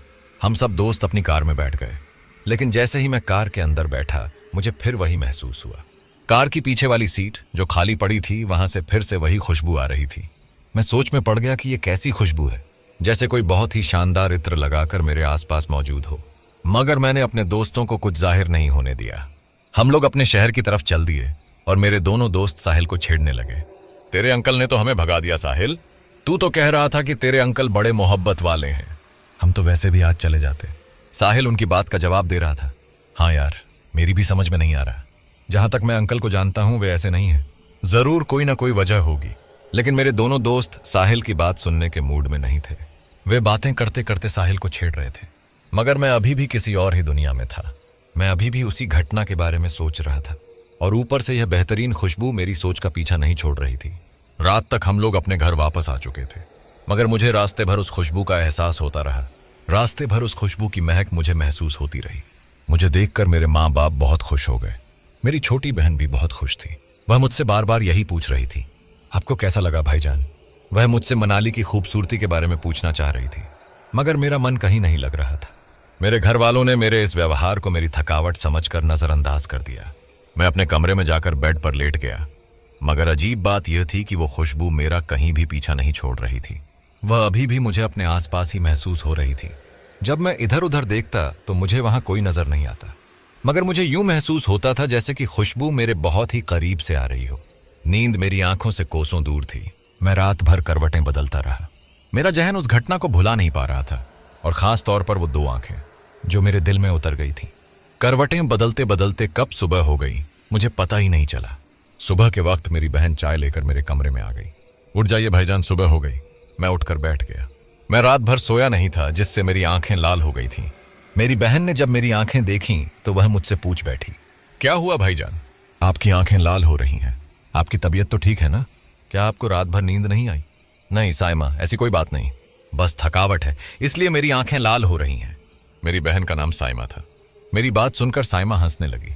क्यों नहीं भाई, आखिरकार एक हफ्ता आपने मनाली के पहाड़ों के बीच में गुजारा है, एक से एक खूबसूरत मंजर देखे होंगे। हम तो यहाँ गर्मी में मर रहे थे और आप वहां मनाली की सर्दी में एंजॉय कर रहे थे। कुछ भी कहो भाईजान, मजे हैं आपके। यह कहकर वह मुस्कुराती हुई बाहर चली गई। मैं चाय पीकर फ्रेश होकर लॉन की तरफ निकल आया, लेकिन अब वह खुशबू मुझे महसूस नहीं हो रही थी। सच तो यह है कि वह खुशबू कुछ देर के लिए मुझसे दूर हो जाती थी, मगर फिर कुछ देर बाद मुझे दोबारा महसूस होने लगती थी। जिंदगी फिर से पटरी पर लौट आई थी। मैं अब उस सदमे को भुलाने की कोशिश करने लगा। मेरे कॉलेज फिर से शुरू हो गए थे। इसी बीच मेरी बहन के लिए एक बहुत ही अच्छी जगह से रिश्ता आया। पापा को रिश्ता इतना पसंद आया कि वे ना नहीं कर सके, मगर लड़के वालों की जिद थी कि उन्हें शादी जल्द से जल्द चाहिए। घर में सबकी राय ली गई, और वैसे भी राय देने वालों में था ही कौन, सिर्फ मैं ही था। मैंने भी हामी भर दी। थोड़े ही दिनों बाद मेरी बहन की शादी धूमधाम से हो गई। मेरे माँ बाप अच्छी जगह रिश्ता मिल जाने और शादी अच्छे से हो जाने की वजह से बहुत खुश थे। किसी भी माँ बाप को और क्या चाहिए, बस यही कि उनकी बेटी अच्छे घर चली जाए। मैं भी अपनी बहन की शादी में उस घटना को कुछ देर के लिए भूल बैठा था, मगर मुझे इस बात का जरा भी अंदाजा नहीं था कि मेरी जिंदगी में आने वाला कोई तूफान मेरा इंतजार कर रहा है। मेरी बहन की शादी को कुछ ही दिन बीते थे कि अचानक मेरे पापा चल बसे। वह बिल्कुल सही सलामत थे। उन्हें किसी भी तरह की कोई बीमारी नहीं थी। एक तरह से कहा जाए तो वह बिल्कुल फिट थे। उनकी मौत कैसे हुई ये कोई नहीं समझ पाया। बस जब सुबह अम्मी ने उनके कमरे का दरवाजा खोला तो उन्हें उस कुर्सी पर बैठा हुआ पाया जिस पर वे अक्सर बैठकर कुछ न कुछ लिखा करते थे। उनकी आंखें फटी हुई थीं और आंखों से खून की कुछ बूंदें टपक रही थीं। ऐसा लगता था जैसे कि उन्होंने कुछ ऐसा देख लिया था जो उन्हें नहीं देखना चाहिए था। यह सदमा मेरे लिए बहुत बड़ा था। पापा की मौत को कुछ ही दिन बीते होंगे कि मेरी माँ इस सदमे को बर्दाश्त नहीं कर सकी। कुछ दिन बाद वह भी इस दुनिया से रुखसत हो गईं और हम सबको छोड़कर चली गईं। मुझे याद है उस वक्त मेरी बहन मेरे गले लगकर बहुत ज्यादा रोई थी। सच तो यह है कि मैं अनाथ हो गया था। मैं इस दुनिया में बिल्कुल तन्हा रह गया था। अब मुझे संभालने वाला कोई नहीं था। अब मेरे सर पर हाथ रखने वाला कोई नहीं था। मेरी पढ़ाई लगभग पूरी हो चुकी थी। इसी दौरान मुझे यूनिवर्सिटी में प्रोफेसर की जॉब मिल गई, जबकि मैं और ज्यादा पढ़ना चाहता था। लेकिन जब से मेरे माँ बाप इस दुनिया से रुखसत हुए थे, मेरा पढ़ाई से मन उठ चुका था। पापा दौलत तो अच्छी खासी छोड़ गए थे, मगर चाहे कितनी भी दौलत छोड़ गए हों, मेरे ऊपर से मेरे बुजुर्गों का साया उठ चुका था। मैंने प्रोफेसर की जॉब खुशी खुशी स्वीकार कर ली। सच तो यह है कि मैं खुद को पूरी तरह से मसरूफ रखना चाहता था। मेरे इस दुहक के दौर में मेरे तीनों दोस्तों ने मेरा बहुत साथ दिया। जिंदगी आगे बढ़ चुकी थी, लेकिन जब कभी भी मैं तन्हा बैठा होता तो मेरे दिल में अक्सर यही ख्याल आता कि मेरे माँ बाप की मौत की वजह कहीं मैं तो नहीं। मुझे सरला की बातें याद आ जाती, मुझे अंकल की बातें याद आ जाती। तुमने उन मखलूकों को देख लिया है जिन्हें तुम्हें नहीं देखना चाहिए था। और मैं सोच में पड़ जाता कि कहीं मेरे घर की बर्बादी की वजह यही सब बातें तो नहीं हैं। मैंने खुद को काम में पूरी तरह से मसरूफ कर लिया था और सब कुछ भूलने की कोशिश कर रहा था, मगर चाहकर भी भूल नहीं पा रहा था। मुझे आज भी याद है, रात का वक्त था और मैं अपने कमरे में लेटा हुआ था कि अचानक फिर से वही खुशबू मुझे महसूस होने लगी जो अब तक मुझसे अलग नहीं हुई थी। सच तो यह है कि जब से मैं मनाली से अलीगढ़ आया था, वह खुशबू कभी भी मुझसे अलग नहीं हुई। बस कुछ देर के लिए वह मुझसे दूर हो जाती और फिर से अपने आसपास महसूस होने लगती। अब मुझे चिढ़ सी होने लगी थी और गुस्सा भी आने लगा था। कहते हैं कि जब इंसान अकेला रह जाता है तो वह मजबूत हो जाता है। उसके अंदर हर परिस्थिति से लड़ने की एक अजीब सी ताकत आ जाती है। सच कहते हैं, मुझमें भी अब हिम्मत आ गई थी। जब से मेरे माँ बाप मुझसे जुदा हुए थे, मैं अब थोड़ा सख्त इंसान बन गया था। मतलब मैं हंसना भूल गया था, मुस्कुराना भूल गया था। मैं अपनी आदत के मुताबिक अपने दोस्तों में सबसे ज्यादा हंसने वाला, कहाके लगाने वाला इंसान माना जाता था। अब मैं इसके पूरी तरह से उलट हो चुका था। अब मैं ज्यादातर गंभीर रहने लगा था। अब मुझे छोटी छोटी बातों पर हंसना नहीं आता था। अब मैं बहुत ही कम मुस्कुराता था और वह सख्ती अब मेरे चेहरे से जाहिर होने लगी थी। अब मुझे उस खुशबू से चिढ़ सी होने लगी थी। मैंने फैसला कर लिया था। मैं सोच रहा था कि यह खुशबू मुझे ऐसे ही महसूस नहीं हो रही है। कोई तो है जो शायद मुझे दिखाई नहीं दे रहा है। मैंने अपने ही कमरे में चिल्लाकर कहा, तुम जो कोई भी हो मेरे सामने आ जाओ। तुमने अब तक मेरा पीछा नहीं छोड़ा है। कौन हो तुम? क्या सामने आने से डरते हो? मैं तुमसे नहीं डरता। मगर एकदम सन्नाटा रहा। कोई आवाज नहीं आई, मगर वह खुशबू अभी भी मुझे महसूस हो रही थी। मैंने फिर चिल्लाकर कहा, मैं जानता हूं कि तुम मेरे आसपास मौजूद हो, क्या तुम सामने नहीं आ सकते? कौन हो तुम? इतना तो मैं समझ गया हूं कि अगर तुम मुझे कुछ नुकसान पहुंचाना चाहते तो अब तक पहुंचा चुके होते। बोलो, कौन हो तुम?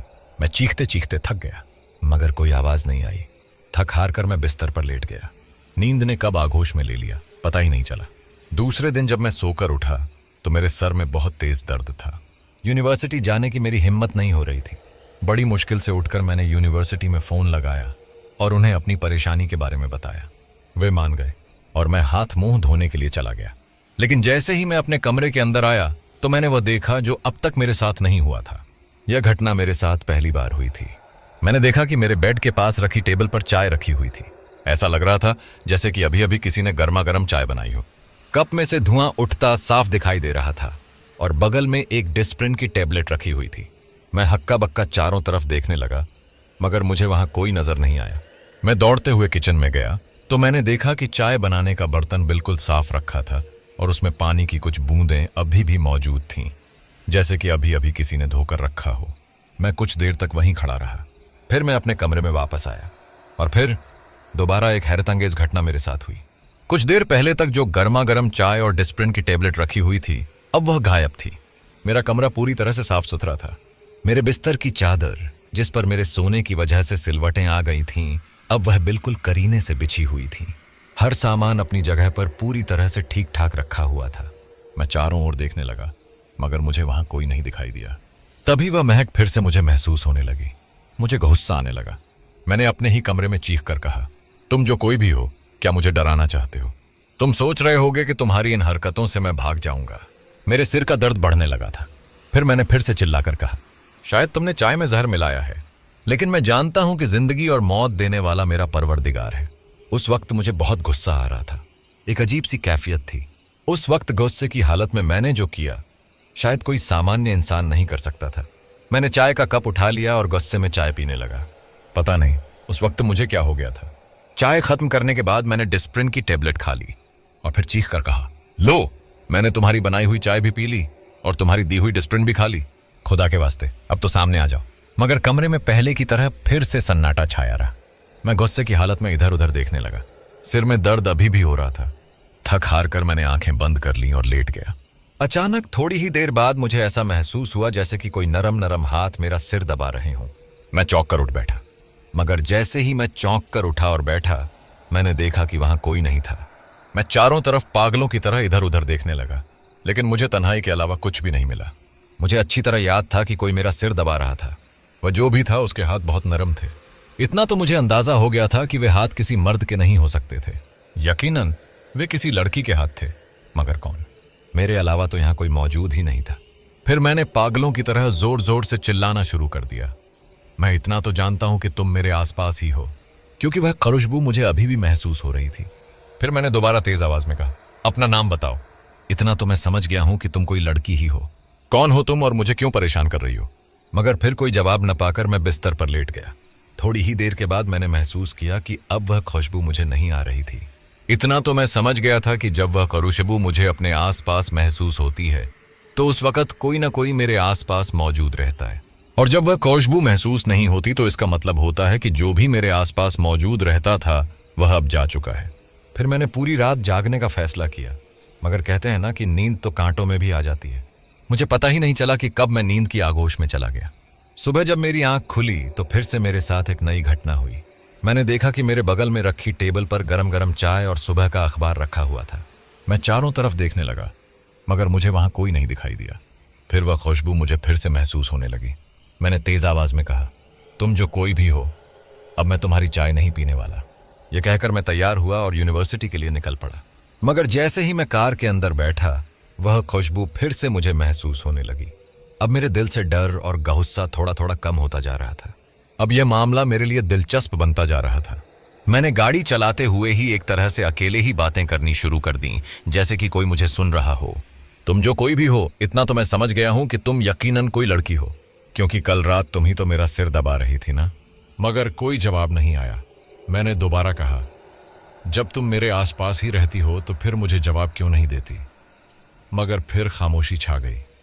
मैं चुपचाप गाड़ी चलाता रहा और यूनिवर्सिटी पहुंच गया। यूनिवर्सिटी में काम खत्म करने के बाद मेरे एक स्टूडेंट ने आकर बताया, सर, आपसे मिलने प्रोफेसर शाहिद आए हैं, वो आपको बुला रहे हैं। प्रोफेसर शाहिद का नाम सुनकर मेरे चेहरे पर मुस्कुराहट आ गई। मैं प्रोफेसर शाहिद को अच्छी तरह जानता था। वो बहुत ही दिलचस्प आदमी थे। उनकी आदत ऐसी थी कि अगर कोई उनके पास बैठ जाता तो उसका बहुत अच्छा टाइम पास हो जाता। वो हमेशा दिलचस्प बातें किया करते थे। मैंने मुस्कुराकर कहा, ठीक है, तुम चलो, मैं आता हूं। जैसे ही मैंने यह कहा, अचानक फिर से वह खुशबू मुझे अपने आसपास महसूस होने लगी। शायद मैं अब उसका आदी हो चुका था। मैं चुपचाप प्रोफेसर शाहिद की ओर चला गया। प्रोफेसर मुझसे बड़ी ही गर्मजोशी से मिले और मेरा हाल चाल पूछा। कुछ देर बातचीत के बाद उन्होंने मुझसे पूछा, और बताओ, शादी करने का कब इरादा है? मैं प्रोफेसर शाहिद की बात सुनकर चौंक गया। अभी नहीं प्रोफेसर, शायद मैं अभी शादी करने के मूड में नहीं हूं। नहीं, तुम्हें ऐसा नहीं सोचना चाहिए। देखो, तुम्हारी बहन की शादी हो चुकी है और अब तुम घर में अकेले हो। कब तक ऐसे ही अकेले खाना बनाते रहोगे? कब तक तन्हा रहोगे? तन्हा रहते रहते अच्छा खासा इंसान पत्थर बन जाता है। जहां तक मैं तुम्हें जानता हूं, तुम किसी जमाने में बहुत हंसमुख स्वभाव के हुआ करते थे, मगर अब देखो, तुम्हारे चेहरे से ऐसा लगता है जैसे बरसों से कभी हंसे ही नहीं। जब घर में एक अच्छी सी बीवी आ जाएगी तो यकीन मानो, तुम्हारे चेहरे पर मुस्कुराहट दोबारा लौट आएगी। मैं प्रोफेसर शाहिद की बात सुनकर मुस्कुराने लगा। वो मुझसे बात कर ही रहे थे कि अचानक वो खामोश हो गए और इधर उधर देखने लगे। मैंने उनसे पूछा, क्या हुआ सर? उन्होंने मना कर दिया, कुछ नहीं, बस ऐसे ही। हमारी बातचीत फिर से शुरू हो गई, मगर कुछ देर बाद प्रोफेसर शाहिद फिर से इधर उधर देखने लगे। मैंने उनसे दोबारा पूछा, क्या आप ठीक हैं सर? उन्होंने मेरी ओर देखा और बोले, तुम्हें यहां आसपास कोई बहुत ही अच्छी खुशबू महसूस नहीं हो रही? जैसे कि कोई बहुत महंगा इत्र लगाया हो। यकीनन यह खुशबू किसी इत्र की ही है। मैं प्रोफेसर शाहिद की बात सुनकर चौंक गया। मैं आपकी बात का मतलब नहीं समझा प्रोफेसर। मतलब यह कि यह जो खुशबू मुझे महसूस हो रही है, क्या तुम्हें भी हो रही है? मैंने बात को नजरअंदाज करते हुए कहा, वह सब छोड़िए, पहले यह बताइए, आपने कहा कि आप इस इत्र की खुशबू को पहचानते हैं। प्रोफेसर शाहिद ने कहा, हाँ, मैंने सही कहा। इस तरह के इत्र ज्यादातर कश्मीर के लोग लगाया करते हैं, मगर हैरत की बात यह है कि हमारे आसपास हम दोनों के अलावा यहाँ पर कोई मौजूद नहीं है। अभी कुछ देर पहले जब तुम मुझसे मिले थे, तब मुझे ऐसी कोई खुशबू महसूस नहीं हुई थी। अगर हुई होती तो मैं समझ जाता कि शायद वह इत्र तुमने लगाया है, मगर यह खुशबू मुझे अचानक महसूस हुई है। अब मुझे बताओ अमन, क्या यह खुशबू सिर्फ मुझे ही महसूस हो रही है या तुम्हें भी? अमन प्रोफेसर शाहिद को बहुत गौर से देखने लगा। फिर प्रोफेसर ने मेरी तरफ देखकर कहा, तुम मुझसे कुछ छुपा रहे हो। मैंने बड़ी चालाकी से उनकी बात को टाल दिया। फिर मेरे सामने कुछ ऐसा हुआ जिसकी मुझे बिल्कुल उम्मीद नहीं थी। मैंने देखा कि प्रोफेसर शाहिद ने अपनी आंखें बंद कर लीं और वह कुछ पढ़ने लगे। तकरीबन 5 मिनट बाद आंखें खोलकर उन्होंने मेरी तरफ देखा। यह देखकर मेरी हैरत की इंतहा न रही। प्रोफेसर शाहिद की आंखों का रंग बदल चुका था। मुझसे रहा नहीं गया। मैंने प्रोफेसर शाहिद से पूछा, यह क्या प्रोफेसर, क्या आप जादू टोना भी करने लगे हैं? प्रोफेसर मेरी बात पर खामोश रहे। थोड़ी देर बाद उनकी आंखें फिर से नॉर्मल हो गईं। फिर उन्होंने मेरे कान के करीब आकर बहुत धीरे से मुझसे एक बात कही, वह हमेशा तुम्हारे आसपास ही रहती है। मैं प्रोफेसर की बात सुनकर हैरानी से उनकी तरफ देखने लगा। फिर मैंने भी प्रोफेसर को बहुत ही अजीब नजरों से देखते हुए कहा, मैं आपकी बात का मतलब नहीं समझा प्रोफेसर, कौन मेरे आसपास रहती है? प्रोफेसर मेरी बात सुनकर बहुत ही रहस्यमय तरीके से मुस्कुराए और बोले, जिसकी खुशबू का एहसास तुम्हें हर पल होता रहता है, जिसकी महक तुम्हारी सांसों में बसी हुई है। वह खुशबू और वह महक तुम्हारा कोई वहम नहीं, बल्कि वह सच है। मैं प्रोफेसर को हैरत से देखने लगा, मगर मैंने अचानक खुद को संभाल लिया और मुस्कुराकर प्रोफेसर से पूछा, आप ये बात इतने कॉन्फिडेंस से कैसे कह सकते हैं? प्रोफेसर ने आहिस्ता से जवाब दिया, मुझे कुछ चीजों का इल्म है अमन, इसलिए मैं इतने कॉन्फिडेंस से कह सकता हूं। मगर एक बात याद रखना, मुझे ऐसा लगता है कि तुम्हारे आसपास जो कोई भी मौजूद है वह तुम्हें कोई नुकसान नहीं पहुंचाना चाहता, मगर फिर भी अपने जहन में यह बात बैठा लो कि जो भी तुम्हारे आसपास मौजूद है वह इंसान तो हरगिज नहीं है, क्योंकि इंसान अदृश्य नहीं हो सकते। इतना कहकर प्रोफेसर बहुत ही फुर्ती से दरवाजे की तरफ बढ़े और कमरे से बाहर निकल गए। मैं बस हक्का बक्का खड़ा होकर प्रोफेसर को जाते हुए देखता रहा। मुझे प्रोफेसर की बातों में बहुत दम लगा। मैं खामोशी से अपने घर की ओर चल दिया। जैसे ही मैं कार में बैठा, वही खुशबू का एहसास मुझे फिर से होने लगा। अब मैं समझ गया था कि मेरे आसपास कोई मौजूद है, मगर उस वक्त मैं बातचीत करने की हालत में बिल्कुल नहीं था। मैं खामोशी से अपने घर की तरफ चला गया और घर पहुंचकर चुपचाप बैठकर सारी बातें एक एक करके सोचने लगा। अब मैंने सब कुछ दोबारा सोचना शुरू किया। जब मैंने सारी बातें बारीकी से समझनी शुरू की तो मुझे दाल में कुछ काला नजर आने लगा। मुझे इस बात का एहसास होने लगा कि मेरे पापा की मौत कोई सामान्य मौत नहीं थी, शायद उन्हें मारा गया था। फिर मेरे दिल में ख्याल आया कि नहीं, ऐसा नहीं हो सकता। मगर अगले ही पल मैं यह सोचने लगा कि पिछले कुछ दिनों से मेरे साथ जो कुछ हो रहा है उसे भी तो नजरअंदाज नहीं किया जा सकता। कुछ तो है। पापा और अपनी माँ का ख्याल आते ही मेरी आंखों से आंसू बहने लगे और मैं खुद को रोक नहीं पाया। इस वक्त मैं बिल्कुल तन्हा था और अपने आप को बहुत अकेला महसूस कर रहा था। सारी पुरानी बातें सोचकर मैं फूट फूट कर रोने लगा और अपनी किस्मत को कोसने लगा। यह सोचने लगा कि मैं कितना खुश था, लेकिन मेरे हालात कितनी जल्दी और कैसे बदल गए। हालात इस तरह से अचानक बदल जाएंगे, यह मैंने कभी सोचा ही नहीं था। यह सोच सोचकर मैं फिर से फूट फूट कर रोने लगा। तभी अचानक मुझे एहसास हुआ कि जैसे किसी ने मेरे कंधे पर हाथ रखा हो। मैंने पलटकर पीछे देखा, लेकिन वहां कोई मौजूद नहीं था, मगर वही खुशबू मुझे आ रही थी। अब मुझे गुस्सा आ गया, और वो भी बहुत ज्यादा। मैं उस वक्त बहुत गुस्से में था। गुस्से के आलम में ही मैंने एक तरह से खुद से बातें करना शुरू कर दी। देखो, तुम जो कोई भी हो, मुझे अपना नाम बताओ। मैं अब तक तुम्हें समझ नहीं पाया हूं कि तुम कौन हो, मगर इतना तो जानता हूं कि जब से मैं मनाली से वापस आया हूं, तब से ही मुझे एहसास हो रहा है कि मेरे पास कोई मौजूद रहता है और कल की घटना मैं भूला नहीं हूं। अगर तुम वाकई नेक हो और मुझे कोई नुकसान पहुंचाने का इरादा नहीं रखती हो, तो प्लीज अपना नाम बताओ। मैं थक चुका हूं, अब मैं और ज्यादा बर्दाश्त नहीं कर सकता।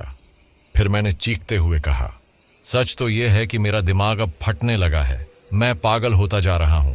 मेरे साथ अजीब अजीब घटनाएं हो रही हैं। चाय खुद ब खुद बन जाती है, बिस्तर अपने आप सही हो जाता है, कार में बैठते ही महक महसूस होती है। सोते, उठते, बैठते, जागते, हर पल मुझे यही एहसास रहता है कि कोई महक मेरे आसपास मौजूद है और कोई वजूद मेरे साथ रह रहा है, मगर कौन है मैं नहीं जानता। मैं यह सारी बातें चीख चीख कर बोलता रहा, और कब नींद की आगोश में चला गया मुझे पता ही नहीं चला। रात में अचानक मेरी आंख खुली। मैंने घड़ी में वक्त देखा, रात के 10 बजे थे। मैंने खुद से कहा, लगता है कि मैं आज बहुत देर तक सोता रहा। चिल्लाने की वजह से मेरा सिर दर्द कर रहा था, लेकिन अब मुझे भूख भी महसूस होने लगी थी। फिर मैंने सोचा, चलो बाहर से कुछ खाकर आ जाते हैं। यह सोचकर मैं हाथ मुंह धोने चला गया। हाथ मुंह धोकर जैसे ही मैं अपने कमरे में वापस आया तो मेरे सामने एक हैरतअंगेज नजारा था। मेरे बिस्तर पर बाकायदा बहुत करीने से खाना रखा हुआ था।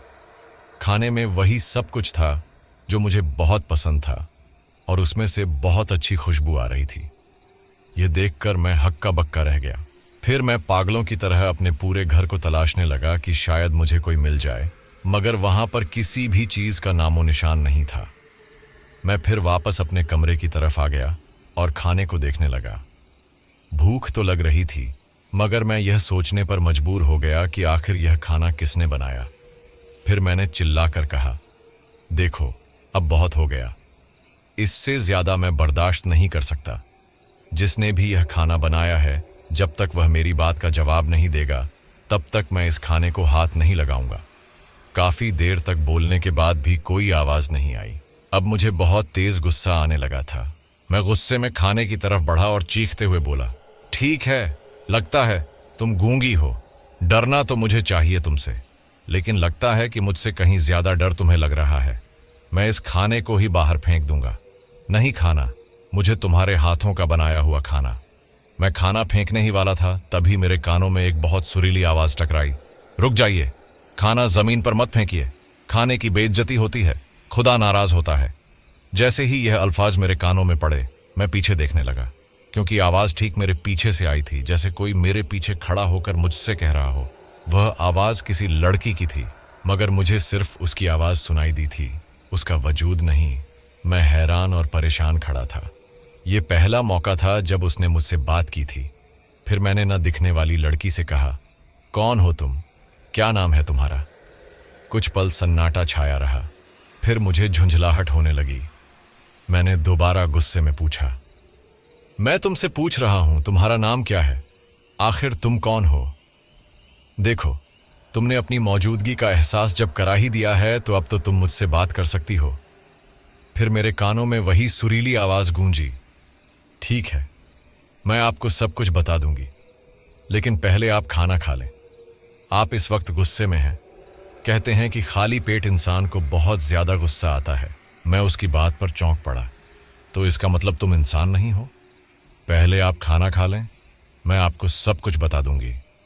मैं कैसे मान लूं कि तुमने खाने में जहर नहीं मिलाया? देखिए, इससे पहले मैंने आपके लिए चाय भी बनाई थी। क्या आपको कुछ हुआ था?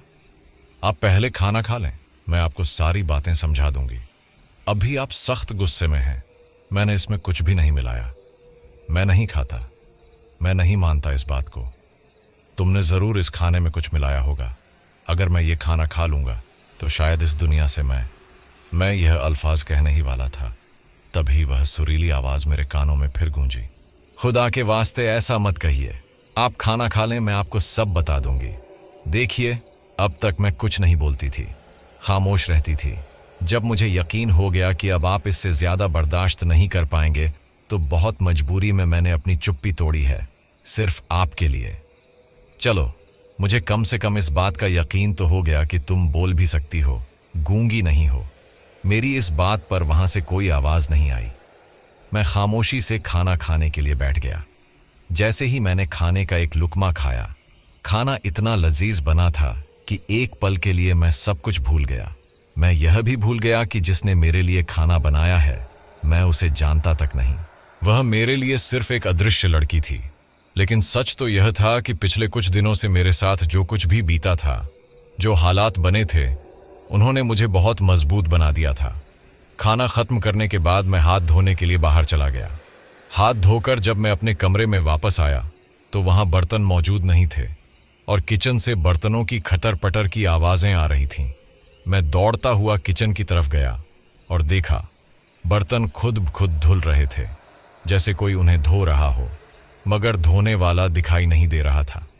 फिर बर्तन अपने आप उठते हुए और साफ होते हुए दिखाई देने लगे। शायद कोई कमजोर दिल वाला इंसान अगर यह दृश्य देख लेता तो वहीं बेहोश हो जाता या चीखता हुआ बाहर की तरफ भागता। मगर हालात ने मुझे इस कदर मजबूत बना दिया था कि अब इन चीजों से डर नहीं लग रहा था, बल्कि मेरे दिल में एक उत्सुकता जाग उठी थी, यह जानने की कि आखिर यह है कौन और यह माजरा क्या है। मैं अपने कमरे में फिर वापस आ गया। जब मैं अपने कमरे में वापस आया तो वह महक, वह खुशबू कमरे में नहीं आ रही थी। मैं समझ गया कि इस वक्त मेरे पास कोई नहीं है। मैं अपने बिस्तर पर लेट गया। करीब 5 मिनट तक मैं लेटा ही था, तभी वह खुशबू फिर से आने लगी। तब मैं समझ गया कि वह अदृश्य लड़की फिर से मेरे कमरे में आ गई है। फिर मैंने उस खुशबू की तरफ मुखातिब होकर कहा, देखो, मैंने तुम्हारे कहने पर खाना खा लिया, लेकिन अब तो मुझे बताओ कि तुम कौन हो। कुछ देर बाद फिर से वही सुरीली आवाज मेरे कानों में टकराई, मानो ऐसा लगा जैसे कोई मेरे सामने बैठकर मुझसे बातचीत कर रहा हो। यह सच है कि मैं कुछ वक्त पहले तुम्हारे पीछे पीछे चली आई थी, लेकिन यकीन मानो, मेरे यहां आने का मकसद बुरा नहीं था। मेरा मकसद तुम्हें नुकसान पहुंचाने का नहीं था। मैं उस सुरीली आवाज को बहुत ही गौर से सुन रहा था। फिर मैंने उससे मुखातिब होकर कहा, आखिर तुम मेरे साथ आई ही क्यों? तुम जो कोई भी हो, इंसान तो हरगिज नहीं हो सकती। तुम यकीनन कोई बला हो। मैंने कस्से और कहानियों में पढ़ा है कि बला बहुत ही खूबसूरत होती हैं और जो आदमजात इनकी बातों में आ जाता है उसे ये मार देती हैं। मेरे ये अल्फाज खत्म ही हुए थे कि तभी बहुत जोर जोर से हंसने की आवाज मेरे कानों में आने लगी। ऐसा लगा जैसे कोई लड़की मेरी बात पर तेजी से हंसी हो। खुदा की कसम, उसकी हंसी इतनी प्यारी थी कि मैं उसे देख तो नहीं सकता था, लेकिन उसकी हंसी की आवाज से ही मुझे एहसास हो गया था कि वह जैसी भी दिखती होगी बहुत ही ज्यादा खूबसूरत होगी। उसकी हंसी की आवाज ने मेरे दिल का डर और कम कर दिया। अब मैं उससे थोड़ा बेतकल्लुफ होता जा रहा था। कुछ देर बाद हंसी की आवाज रुक गई। फिर मैंने उससे पूछा, तुम हंसी क्यों? फिर मेरे कानों में वही सुरीली आवाज गूंजी, आपने बात ही ऐसी की है कि जो आदमजात इनकी बातों में आ जाता है उसे ये खत्म कर देती है। ऐसा नहीं है। कस्सों, कहानियों और हकीकत में जमीन और आसमान का फर्कट होता है। लेकिन तुमने मुझे अभी तक कुछ नहीं बताया है, मैंने उससे कहा। जैसे कि तुम कौन हो, कहाँ रहती हो और तुम हो क्या? मतलब तुम मुझसे बात करती हुई तो सुनाई देती हो और शायद तुम्हारे कपड़ों की खुशबू को भी मैं महसूस कर सकता हूं, लेकिन तुम मुझे दिखाई क्यों नहीं देती? मुझे अपने बारे में तफसील से बताओ। मेरी यह बात सुनकर कुछ देर के लिए सन्नाटा छा गया। फिर थोड़ी देर बाद वही आवाज मेरे कानों में टकराई, ठीक है, मैं आपको अपने बारे में सब कुछ बताती हूं और यकीन मानिए, मैं आपसे झूठ नहीं बोलूंगी। मेरा एक एक अल्फाज सच्चा होगा, लेकिन आपको भी मेरी बात पर यकीन करना पड़ेगा। क्या आप मेरी बात पर यकीन करेंगे? क्या आप मुझ पर यकीन करेंगे? क्यों नहीं, बिल्कुल करूंगा। अगर तुम मुझसे सच बोलोगी तो मैं यकीन क्यों नहीं करूंगा? पहले मुझे अपना नाम तो बताओ, आखिर तुम्हारा नाम क्या है? फिर थोड़ी देर के लिए वहां पर सन्नाटा सा छा गया। मेरा नाम लाइबा है और मैं जिन्नातों की बस्ती की रहने वाली हूं। जैसे ही उसके ये अल्फाज मेरे कानों में पड़े, मैं बुरी तरह से चौंक पड़ा, लेकिन मैंने खुद को संभाल लिया। मैं उसकी बात को बहुत ही गौर से सुन रहा था, जो सिर्फ सुनाई दे रही थी मगर दिखाई नहीं दे रही थी। मैं उस दिशा की ओर देख रहा था जिस दिशा से आवाज आ रही थी।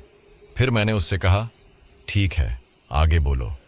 फिर वही सुरीली आवाज मेरे कानों में टकराई, तुम्हें याद होगा जब तुम मनाली घूमने गए थे, तब तुमने वहां उस पेड़ के पीछे दो आंखें देखी थीं। तुमने एक लड़की को देखा था जिसका पूरा जिस्म ढका हुआ था, मगर सिर्फ उसकी आंखें खुली हुई थीं। जैसे ही उसने यह कहा, मेरे बदन में फिर से एक सरसरी सी दौड़ गई। मैं वो आंखें कैसे भूल सकता था? उन्हीं आंखों की तलाश में तो मैं उस बस्ती की तरफ चला गया था। फिर मैंने उससे कहा, हाँ, मुझे याद है। सच बताऊं तो उन्हीं आंखों की तलाश में मैं उस बस्ती की ओर चला गया था। मुझे लगा था वहां पर कोई टूरिस्ट वगैरह होंगे। हाँ, वो आंखें किसी और की नहीं, मेरी ही थीं। तुमने किसी और को नहीं बल्कि मुझे ही देखा था। जैसे ही उसने यह बात खत्म की, मैं अचानक से बोल पड़ा, लेकिन उस वक्त तो तुम मुझे दिखाई दे रही थीं। तुम अचानक गायब कैसे हो गईं? मेरी बात सुनकर कुछ देर के लिए फिर खामोशी छा गई। थोड़ी देर के बाद वह मुझसे बोली, मैं तुम्हें वही बताना चाहती हूं अमन। तुम्हें याद होगा जब तुम हमारी बस्ती की तरफ चलते हुए उस महल तक पहुंच गए थे? हाँ, मुझे याद है। वो महल किसी और का नहीं बल्कि मेरे बाबा का था। मैंने उसी महल में परवरिश पाई थी। मेरा बचपन उसी महल में बीता था। मेरी सारी यादें उसी महल से जुड़ी हुई हैं। मुझे लगा बात करते करते उसकी आवाज रूंध गई हो, जैसे कि वह थोड़ी जज्बाती हो गई हो। फिर मैंने कहा, मैं सुन रहा हूं, आगे बोलो। फिर क्या हुआ? तो इसका मतलब यह हुआ कि तुम एक जिन्नात हो, इंसान नहीं?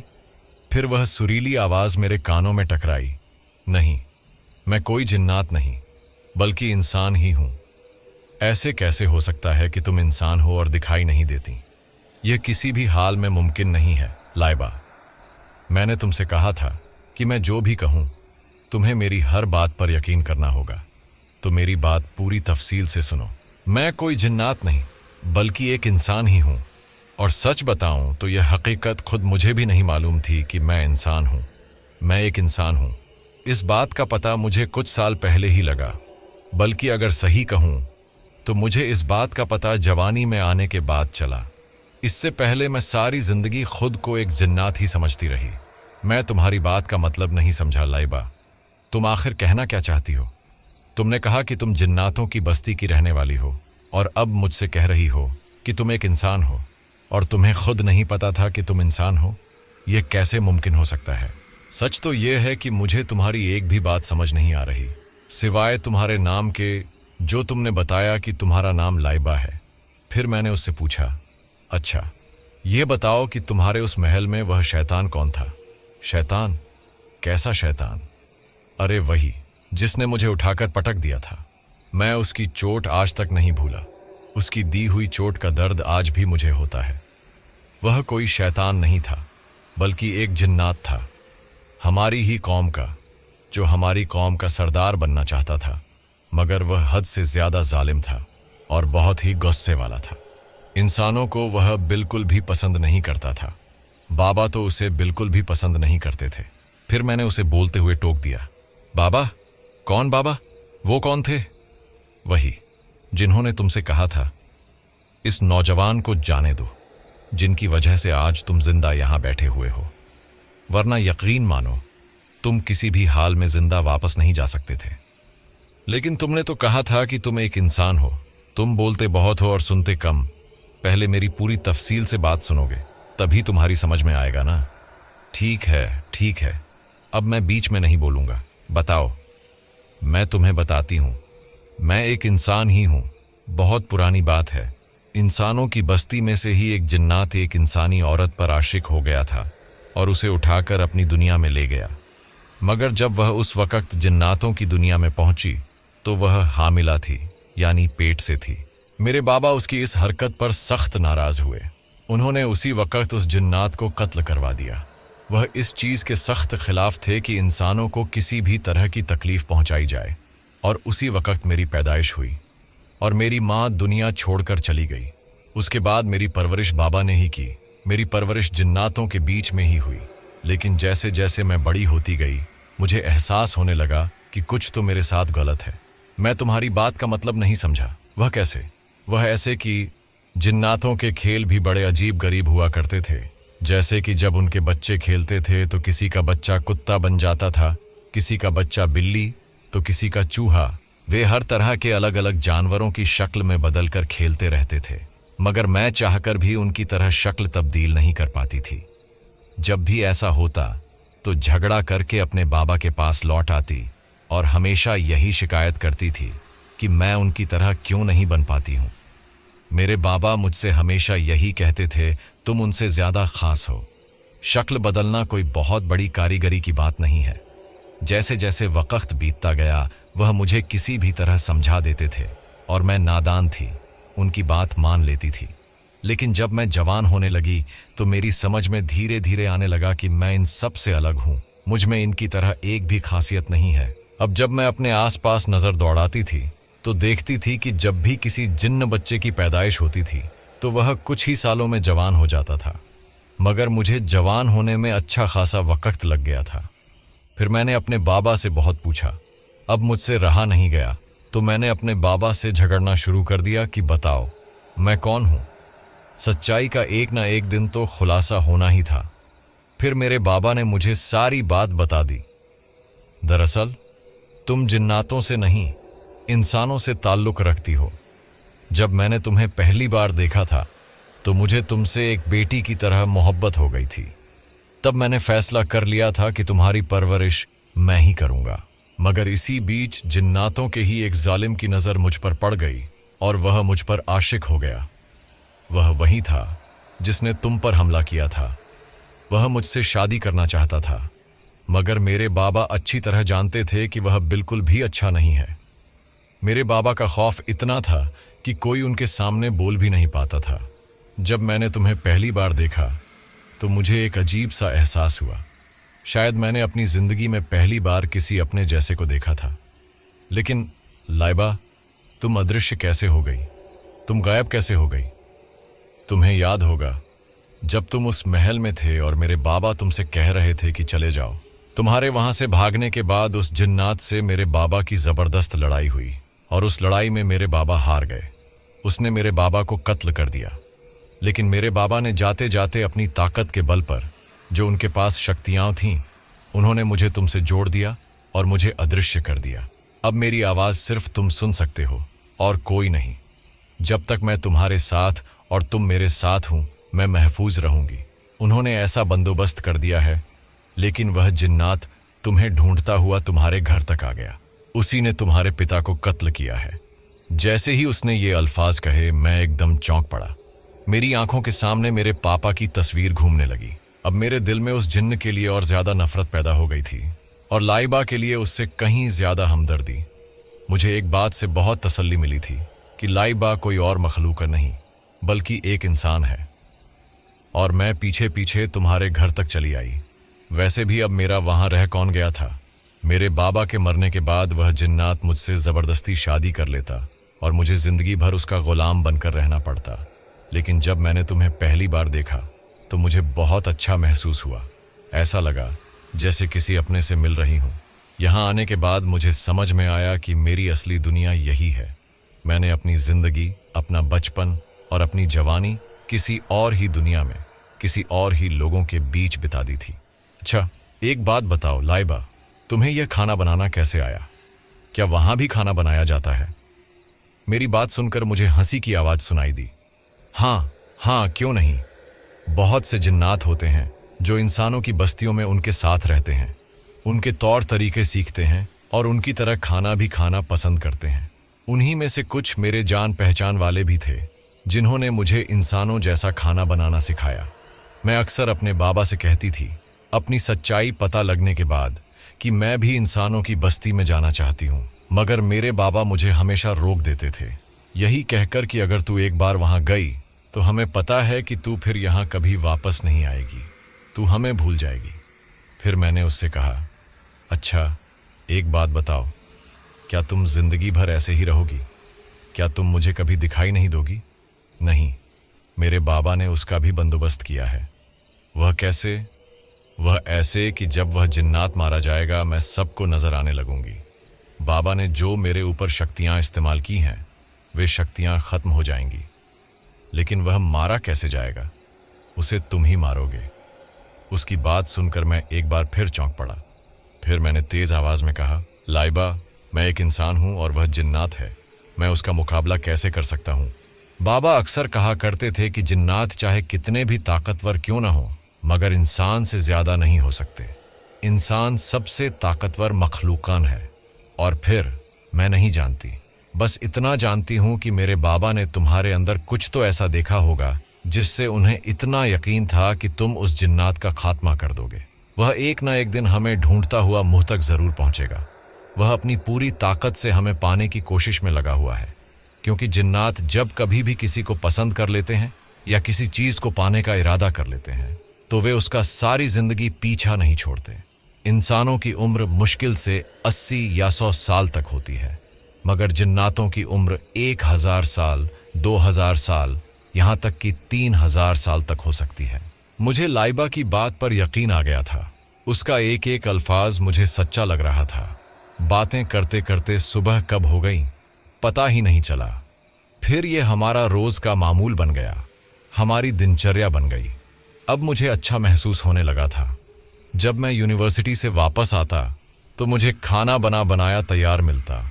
जब मैं सुबह उठता तो नाश्ता और चाय तैयार मिलती और रात में हम घंटों बातें करते थे। मेरी जिंदगी अजीब तरीके से कट रही थी, मगर मैं खुश था।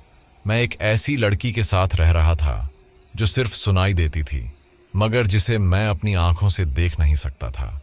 और फिर एक दिन वही हुआ जिसका कहीं ना कहीं मुझे डर था और कहीं ना कहीं इंतजार भी। एक रात मैं सोया हुआ था कि अचानक लाइबा की चीख सुनाई दी। मैं भागते हुए दूसरे कमरे की तरफ दौड़ा। मैंने देखा कि वही लंबा चौड़ा आदमी जो मुझे उस वक्त महल में मिला था, लाल लाल सुर्ख आंखों से मुझे घूर रहा था। उसने बहुत ही ज्यादा तेज आवाज में मुझ पर चिल्लाकर कहा, तो तू इसकी हिफाजत करेगा? क्या तू अपने बाप की हिफाजत कर सका था? यकीन मान, तेरे बाप को मैंने इतनी बुरी तरह से मारा था और वह कुछ भी नहीं कर पाया। उससे कहीं ज्यादा बुरी मौत मैं तुझे दूंगा। मैं उसे देखकर बुरी तरह कांप गया और डर गया। लेकिन फिर मेरे दिमाग में एक ख्याल आया। लाइबा ने मुझसे कहा था कि बाबा कहा करते थे कि इंसान सबसे ताकतवर है, और वह बात सही है। इंसान सबसे ही ताकतवर है। यह सोचकर मेरे अंदर थोड़ी सी हिम्मत आ गई। मैंने अपना डर दूर करते हुए निडर अंदाज में उससे कहा, तू मेरा कुछ नहीं बिगाड़ सकता।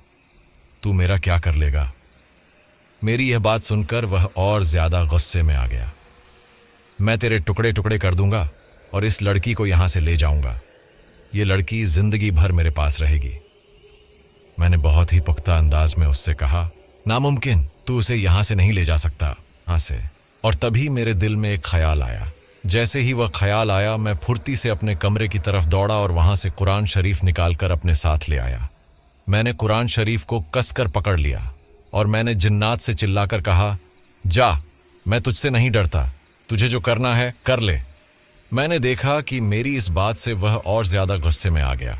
उसने एक आग का गोला मेरी तरफ फेंका, मगर जैसे ही वह आग का गोला मेरी ओर आया, वह ठंडा हो गया और मेरा कुछ भी नहीं बिगड़ा।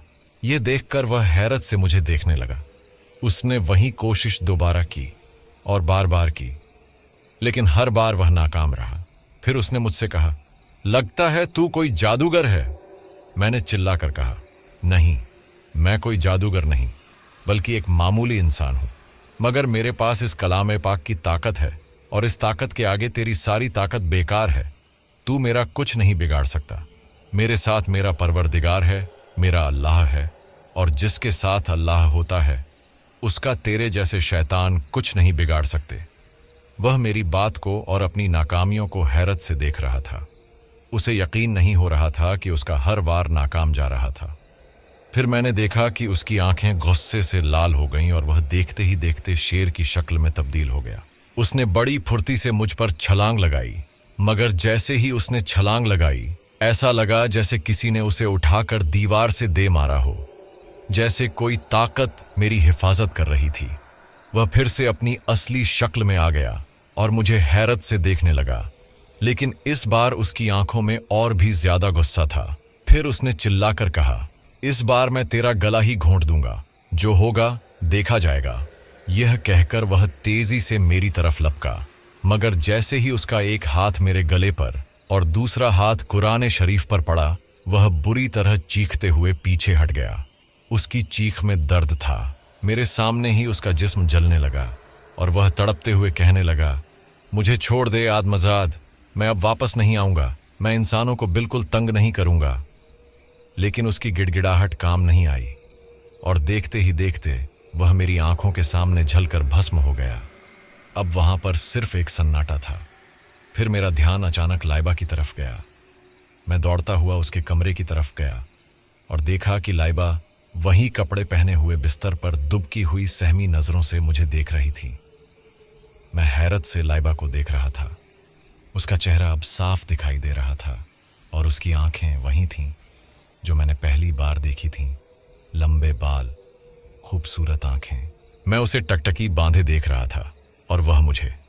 फिर अचानक उसने डरे हुए अंदाज में कहा, क्या वह खत्म हो गया? मैंने मुस्कुराकर कहा, हाँ, वह खत्म हो गया।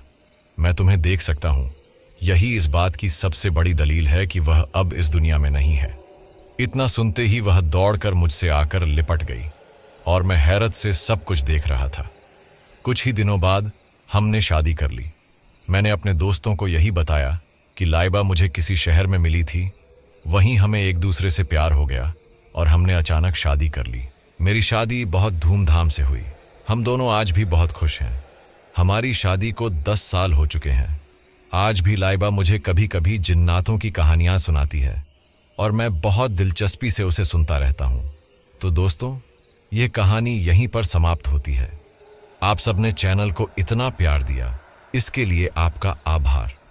इस कहानी पर आपकी प्रतिक्रिया जरूर दें और बताएं किसका रोल आपको बहुत अच्छा लगा। और हम आपसे पूछना कहते हैं कि आपको किस प्रकार की कहानी पसंद है। आप हमें कमेंट करके बताएं। हम पूरा प्रयास करेंगे आप सबकी पसंदीदा कहानी लाने की, और ऐसी ही कहानियां लेकर मैं आपको जल्द मिलूंगा। तो दोस्तों, मुझे ज़रूर फॉलो कर दीजिए ताकि अगली कहानियों का आपको पता चले। आप सबका दिल से धन्यवाद। जल्द मिलूंगा नई कहानी के साथ।